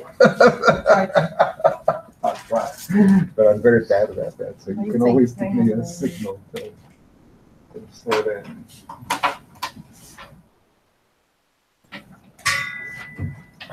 So, okay, I have a problem because in front of me is a little note that says 1 minute left. I'm really hard pressed to do this in a minute and speak slowly at the same time. So, in any event, I'm going to start very briefly at the end of this, towards the end of the story, because the legal regulation of essential service strikes in Canada is at a very interesting moment. And that's because in 2015, our Supreme Court, for the first time, recognized that our Constitution went to strike. And they did that in the context of overturning public sector collective bargaining statute that deviated quite sharply from the prevailing model of essential services strike regulation. So as a result of Is it that, the Saskatchewan case? that's the Saskatchewan case. So at the moment then, I mean, so this is the first case, and now there's a whole bunch of other cases that are beginning to make their way through the courts. And so it's going to take a while until we can sort of see what the constitutional parameters are. But it's dramatically changed the environment because governments have now lost the power to unilaterally act, right? Without, in the past, when they would act and unions would be upset, they would go to the ILO and supervisory bodies would say you violated your obligations. It didn't matter, right? But now they can go to the court, and what was soft ILO law has really been turned into hard Canadian constitutional law. And so we're just at the beginning of sort of working that process out. And I'll come back and talk about some of the elements as I go through this, but in order to do that, I have to sort of go back to the beginning, right? And talk a little bit about what the basic models are and how governments have, in recent years, been trying to tinker with them to restrict workers' rights within essential services regulations, and how courts are now pushing back against that. So that's kind of the broad picture. So again, it's a little bit, I don't want to spend too much time on the general because there isn't that much time, but Canada is a federal state. Labor law is largely a matter of local or state or territorial jurisdiction. So it's a very, very fragmented legally regime. Each jurisdiction has its own labor laws, and within each jurisdiction, there'll be multiple statutes. So take Ontario, where I'm focusing on the federal jurisdiction, which is rather small, but includes the federal public service, and Ontario. Ontario has one private sector statute that governs private sector collective bargaining. And then it has probably 7 or 8. It has the Crown Employees Collective Bargaining Act, which covers the Ontario Public Service. It has the Hospital Labor Disputes Arbitration Act, which covers hospital workers. It has a police collective bargaining statute. It has a firefighters collective bargaining statute. It has a school teachers collective bargaining statute. It has a college teachers collective bargaining statute. And most recently, there was a special statute passed for Toronto transit workers. So it's a really fragmented scheme. So it's very hard to, sort of speak in detail, right, about anything. So I've tried to just sort of step back and focus on the general models using Ontario and federal jurisdiction as my primary example. So in terms of the general model of labor relations in Canada is the Wagner Act model, which used to be exclusively North American, but is now being exported. And elements of that are in Australia and the UK, where they've moved to models where unions, in order to get collective bargaining rights, have to become certified as representatives through elections or card counts. It's part of that, and I'm not sure if it's true in other, outside of North America, but there are no unions cannot go on strike to gain bargaining rights. So that's one thing that's gone, right? The right that you cannot strike to gain collective bargaining rights. Once the union is certified, then there's a duty to bargain. The employer's under duty to bargain, and the right to strike is once a collective agreement is reached, then there's no right to strike during the life of the collective agreement, and so strikes are only permitted right after the agreement is expired, and then after a process of collective bargaining has taken place, and they've gone through a mediation conciliation process. There's been a strike vote. Some provinces have a notification requirement, others don't. That's the model that applies broadly to the private sector, and that was adopted sort of at the end of World War II, but it wasn't extended to the public sector, right? The public sector actually didn't get statutory collective bargaining systems until the mid-1960s. And that's really when the question of how do we deal with essential services began to have to be dealt with. So basically there are 3 models, right, that have been adopted in Canada. There's a no strike model, a limited strike model, and a so-called a right to strike model. I'm jumping. In general terms, private sector unionization under the Wagner Act model reached about a third of the workforce and has been in decline since the 1960s. It's now about 16%. The public sector, when it got collective bargaining statutes in the 1960s, exploded. It's about 70% union density, and it's remained that high. On the other hand, in terms of strikes, there's been a general decline, right, in strike rates, and it's a very steep decline, and so now strikes are at historically low levels and have been at low levels for many years. So the issue of strikes is actually in some ways less significant than it would have been 20 or 30 years ago.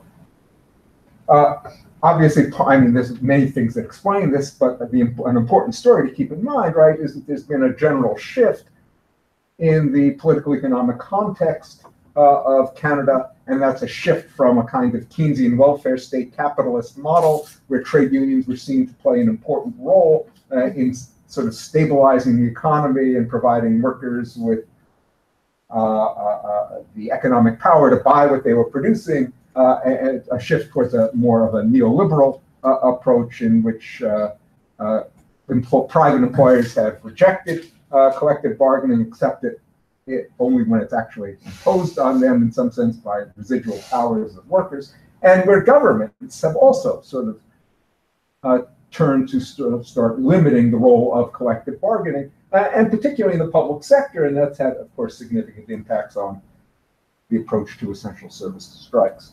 So the three models, right? There are three models in Canada. First of all, there's the no-strike model, right, which is applied to the police, firefighters, prison guards. So, you know, if we think of different levels of essentiality, right, those workers that are essential in the strict, narrow sense as the ILO would define it, in Canada are almost always subject to a no-strike model. But it gets extended on an ad hoc basis to other workers depending on the province. In Ontario, for example, hospital workers since 1965 have been under a no-strike model. And most recently, in 2011, Toronto transit workers were subject to the no-strike model. So you'd have to go to each province to kind of see. It's kind of a bit sporadic. Sector, when in Ontario, when they first got collective bargaining rights in the 1960s, were subject to a no-strike model. In the 1990s, they got a limited right to strike. The federal jurisdiction, well, I'll come back to them later. So where there is no right to strike, right, the dispute resolution model that's substituted for strikes is binding interest arbitration by a neutral third party. Unions that would go on, if a union struck in violation of the strike prohibition, they would face very, very serious consequences. The statutes themselves often provide for significant penalties, both on unions and on individual striking workers.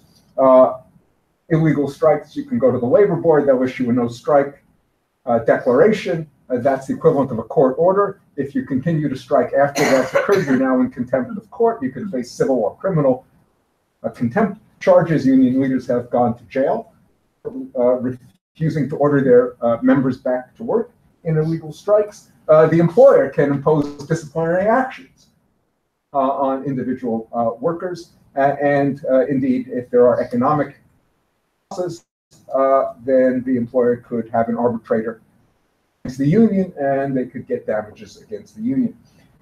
There could be tort liability. It's not used in Canada. There also could be criminal liability. There's a criminal breach of contract statute.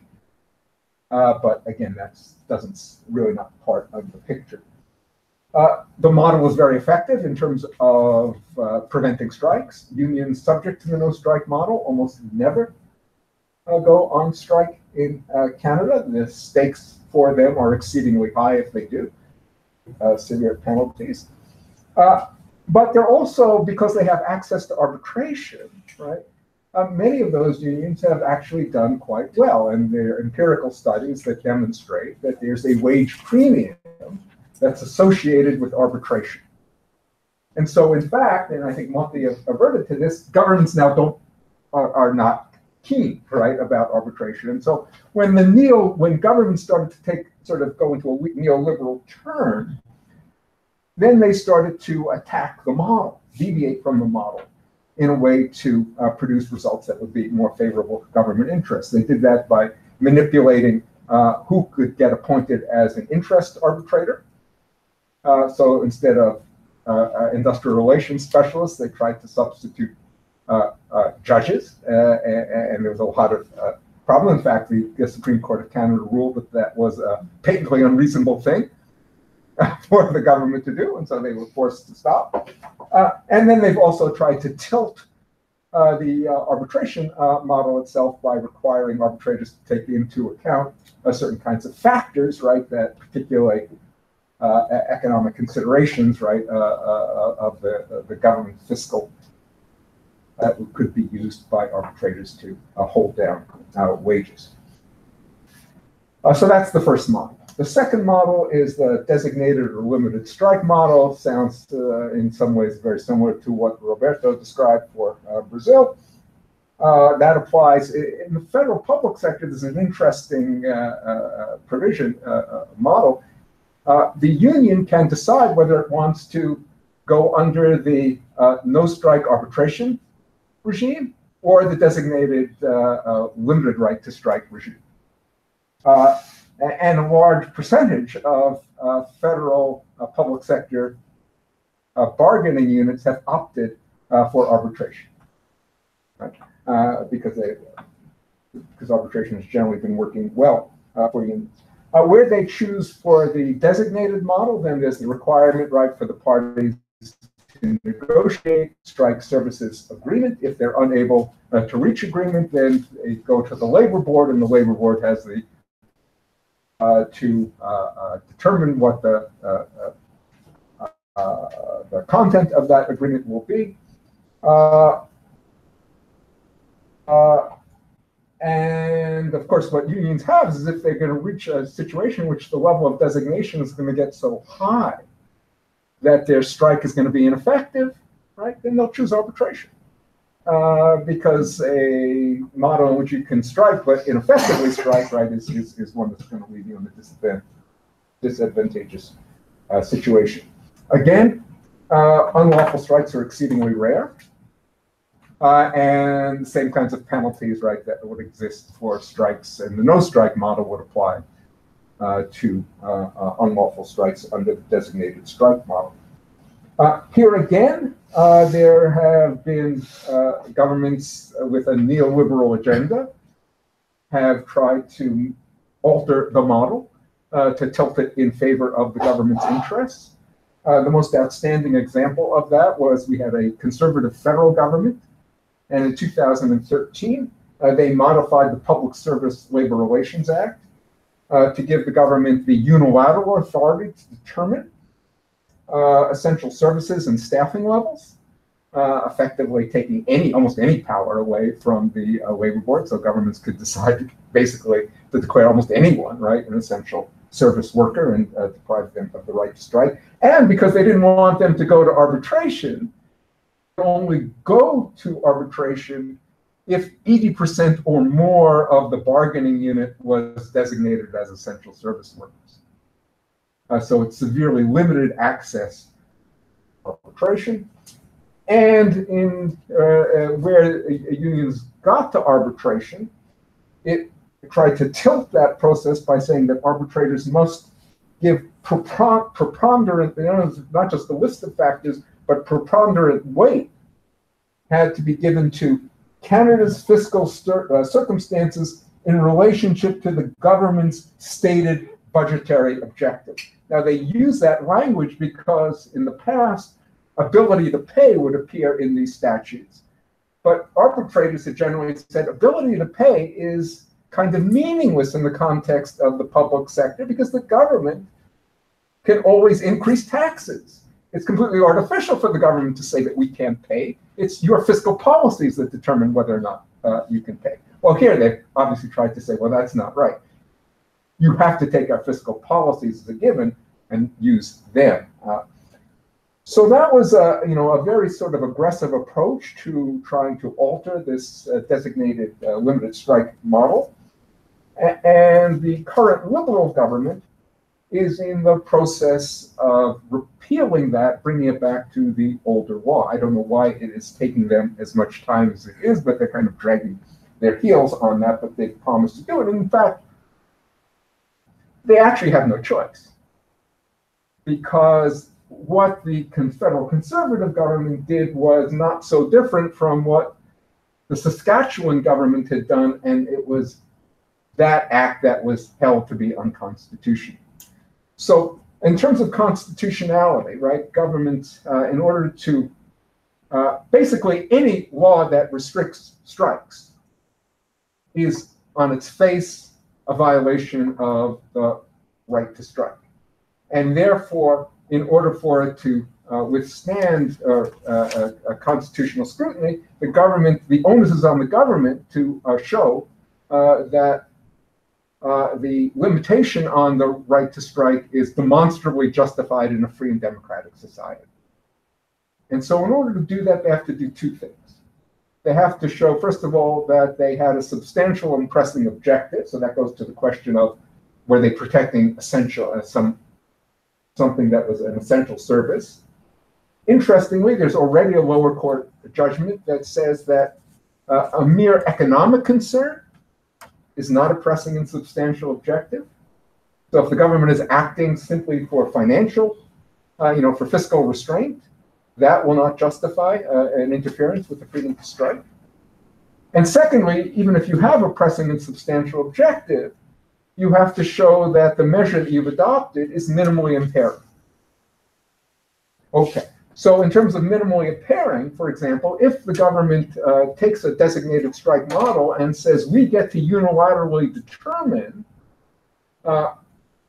what is an essential service and what the level of essential services has to be maintained, the court in the Saskatchewan case said that's not minimally impairing, because a minimally impairing regime is more like the one we used to have, where the parties negotiated that, and if there was a dispute about that, you could take it to the labor board. That's much more consistent with the underlying notions of collective bargaining than a system in which governments are given that kind of unilateral power. Minimally impairing, if the government deviate or violate the notion of arbitration by a neutral third party, by, for example, substituting particular arbitrators or imposing criteria on the arbitrators that require sort of the government's interest to come first, that could also be problematic in terms of whether or not that is a minimally impairing piece of legislation. And finally, if you don't provide access, an alternative to the right to strike that's acceptable, then that will clearly not be minimally impairing. So arbitration, for example, would seem to be almost a necessity, where the right to strike has either been taken away or the ability to strike has been so severely reduced by the level of essential services designations that the union cannot effectively strike. Okay, very quickly, because I'm running out of time, the third model that we have is the so-called unfettered strike model, where groups of workers are, in principle, free to strike, right? But what, of course, limits that is that in our system, unlike some of the other countries where boards or labor courts have the power to intervene to terminate strikes, in our country, that power is primarily remains with the legislature. What we have is a practice of back-to-work statutes. So essentially, it then becomes a matter of the governments to decide how long to tolerate strikes. So here we're usually dealing with strikes by teachers, college teachers, by transportation workers, communications, Air Canada, our air carrier. And so what has happened, again, is it varies with the stripe of the government, but very often governments were very quick to intervene to pass back-to-work legislation in order to terminate strikes. But sometimes not. So in Ontario, as I was writing this paper, there was a strike of the college teachers that affected, so it's a province-wide bargaining unit, which is unusual, affecting 500,000 students. The strike had gone on for 5 weeks, continued, then there was a very serious risk that those students would lose the semester. Then the Ontario government intervened and passed back-to-work legislation substituting mediation arbitration, right, for dispute resolution. The union says they're going to challenge that as being an unconstitutional infringement of their right to strike. I suspect in that case, the Supreme Court will probably say minimally impairing. I mean, there was a pressing and substantial objective, and that the legislation that was enacted, which is the Canadian model, would probably be held to be minimally impaired. Okay, so very quick overall then, what we have is this kind of multifaceted model. On the one hand, if you wind it up and thought about degrees of essentiality, the most essential workers are subject to a no-strike model. Interest arbitration, sort of the mid-range, the public sector, are generally subjected to a kind of limited, and then the less essential workers, right, have the no-strike model, but face the serious threat that if their strikes begin to be perceived as overly disruptive, that governments will intervene by passing back-to-work legislation. Where, sort of the interesting tension is, while governments are often moving because of their neoliberal agenda to restrict what was the model that was established kind of in the 1960s, courts are now pushing back, right? We're now seeing the Supreme Court pushing back against that. And so the interesting, what's going to be interesting in watching that development is how that conflict between courts and governments play out over the next several years. So that's Nice. basically the story. Very, very interesting. I must say that the Canadian model is very interesting. And there's a lot to learn from it. It's very the way it works. And Joe. So whenever an American scholar reads something about by a Canadian scholar on labor, two things instantly come to mind. First, as to the spelling of the word labor, you really need that. I'm not going to press that because I realize that Richard is to take Eric's side on that. The second thing my place would always think when reading about Canada is the initial feeling of, oh my gosh, it's got to be so much better for unions in every way than it is in the U.S. And then you read it and you think, oh, it's not really all that great. But then you say, yeah, but it's still a lot better in the U.S. So with that in mind, I'm pleased to. This is an excellent paper. I really enjoyed reading it. I learned a lot. Obviously, there's a tremendous amount of similarities between the U.S. system and the Canadian system. We have the Wagner Act model. We have a federalist system in which states and provinces differ. We have rules that vary significantly state to state, jurisdiction to jurisdiction. We have the same declining strike rates in both the private and public sectors. We have the same types of use of binding interest arbitration, including some of the very same criteria and including the fact that conservative governments in various places are trying to do exactly the same thing with those criteria that they are in Canada. Not surprisingly, though, I was more interested in the differences between our systems. And the first and most obvious difference is the importance of pro-union decisions by the Canadian Supreme Court, specifically in finding a constitutional right for collective bargaining and a constitutional right even for strikes, I guess, in at least many cases. The U.S. has neither. The U.S., we'll talk about more tomorrow, the Supreme Court has specifically held that there is not a constitutional right to collectively bargain and not a constitutional right to strike. And like I sometimes think dreamily about Justin Trudeau as opposed to my thinking about having a different Supreme Court, especially in the context of what our Supreme Court is about to do to public sector unions, by holding that union security clauses violate our Constitution. So, but I had some questions for you about, or some thoughts about the Canadian Supreme Court's decision.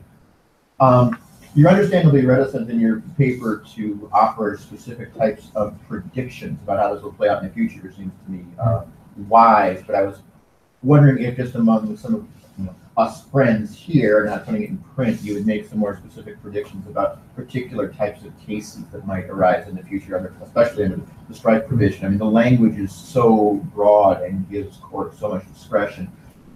And second, more as a broader matter, what do you think are the pros and cons of having so many substantial rights within the right to strike, whether you can strike at all, what types of strikes, made by courts and judges, especially under such, at least what seems to me, quite broad language, as opposed to statutes. And that's quite different than anything in the U.S., and I gather different than many other countries. Second, I was intrigued by this controlled strike model, which I gather from listening to others is more common in other countries than it is in the U.S. The idea of a controlled strike where some workers could strike while others were left behind to do the essential work would be, I mean, literally and metaphorically foreign to the U.S. It would be illegal to be a partial strike, and you couldn't have it. And I'd be intrigued more about how this works. Third, I was struck by the broad use of back-to-work legislation, which again, I gather is not unique to Canada, but is certainly not something you see very much in the U.S.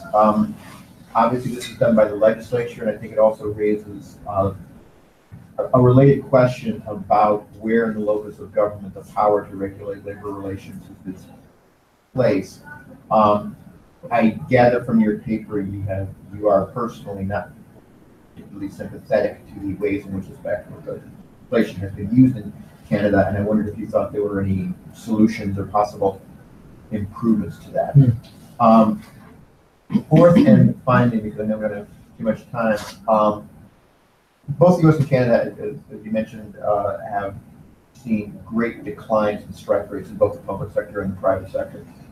In the U.S., as I will talk about more tomorrow, one of the reasons that scholars tend to ascribe is the use of striker replacement workers. I am embarrassed to say I am not on top of how striker replacement workers are used or can be used in Canada, and I was hoping you could tell me more about that. I'm not sure I can respond to all of that. I mean, the question of the constitutionalization of labor rights is a long and complicated subject. Many of us, were not enthusiastic about, sort of the elevation of constitutions over politics and the potentially undemocratic dimensions of that. But I have to say, we've been pleasantly surprised in the last 10 years when the court started adopting a series of very progressive interpretations of freedom of association and protecting labor rights in a neoliberal political environment, right, in which they're generally under attack. So, it's a dilemma between sort of having a large principal position and on the other hand, in the current context, the game is being played out well for unions. With the right to strike, I mean, that protection could disappear, but at this stage, it doesn't seem like it may be weakened, but it's unlikely to disappear. The right to collective bargaining, and the court wavered on that, but seemed to most recently reaffirm that it really meant what it said in its earliest decisions. Replacement workers, there's employers can hire temporary replacement workers, but they can't hire permanent. It varies somewhat. Workers in Ontario had a right to go back to their jobs, I think within 90 days after the strike ended, and even after that it was, and just recently we just got labor law reforms which eliminated, did away with that timeline. So now workers have a right to go back to their jobs at any time that the strike ends without limit. It's a huge difference between the United States and Canada. Yeah, no, that's Slight replacement. But of course, in the public sector, I mean, there was never really a practice of governments replacing striking workers. Even so that wasn't. I don't think that was a huge issue in the context of public sector strikes.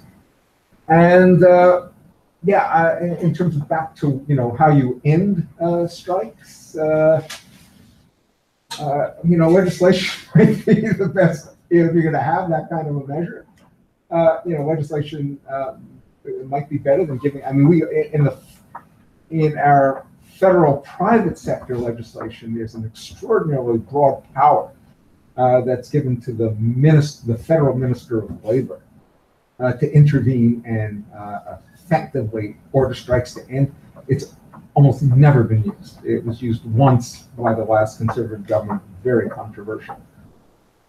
That would not be that would probably be the last place you would want to have that power vested. On the other hand, in a in a parliamentary system where the government, the minister. I mean, the only reason they used the ministerial power was because the legislature wasn't sitting.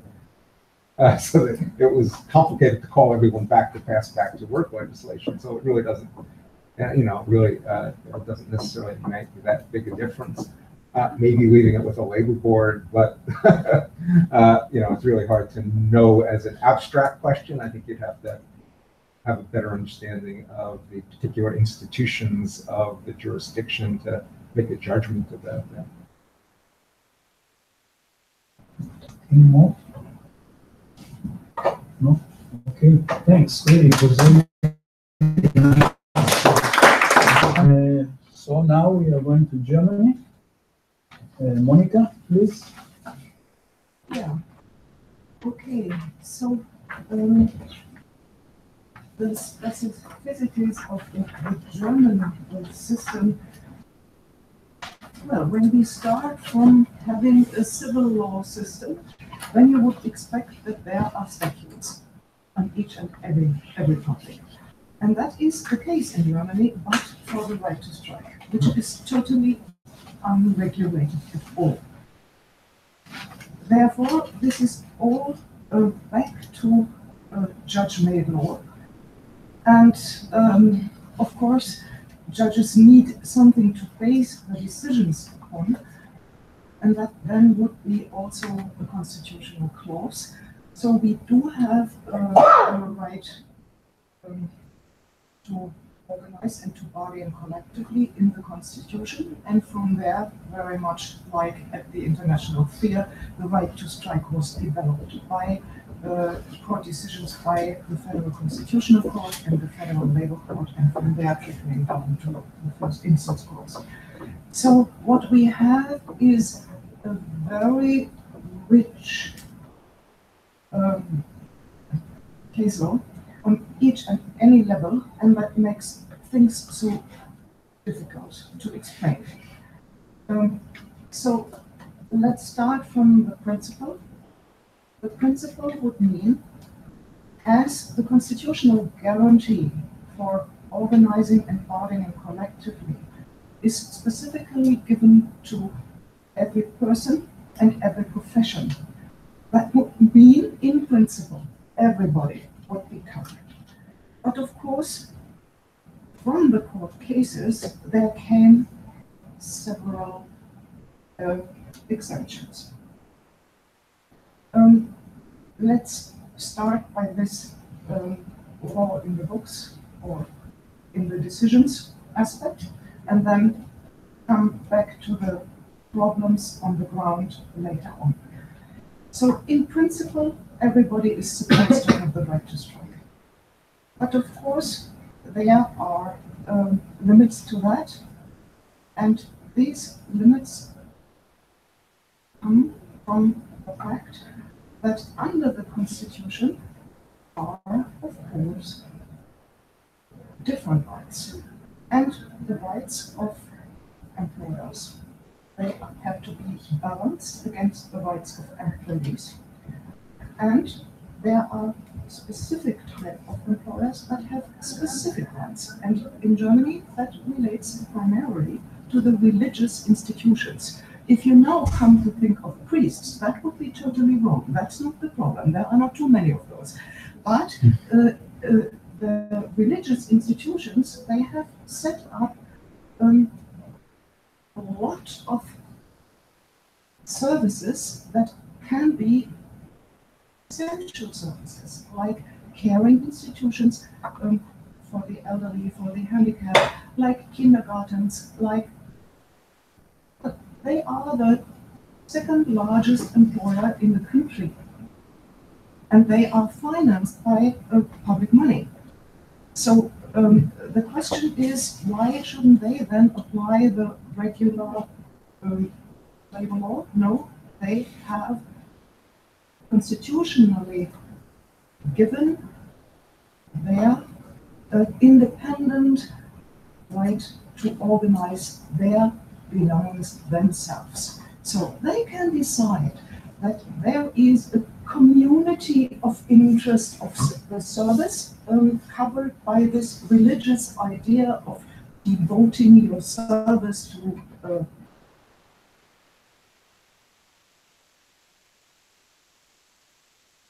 right to strike.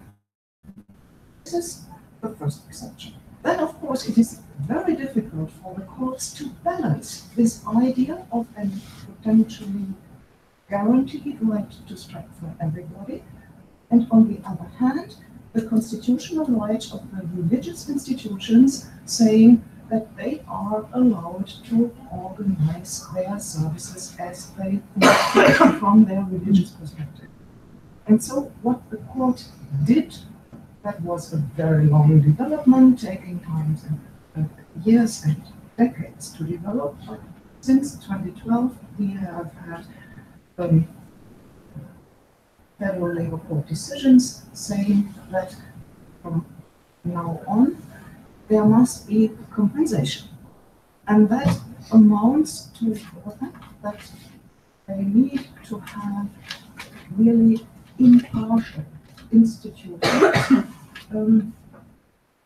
regulating their contracts condition, and also unions must be allowed to send at least some of the members of these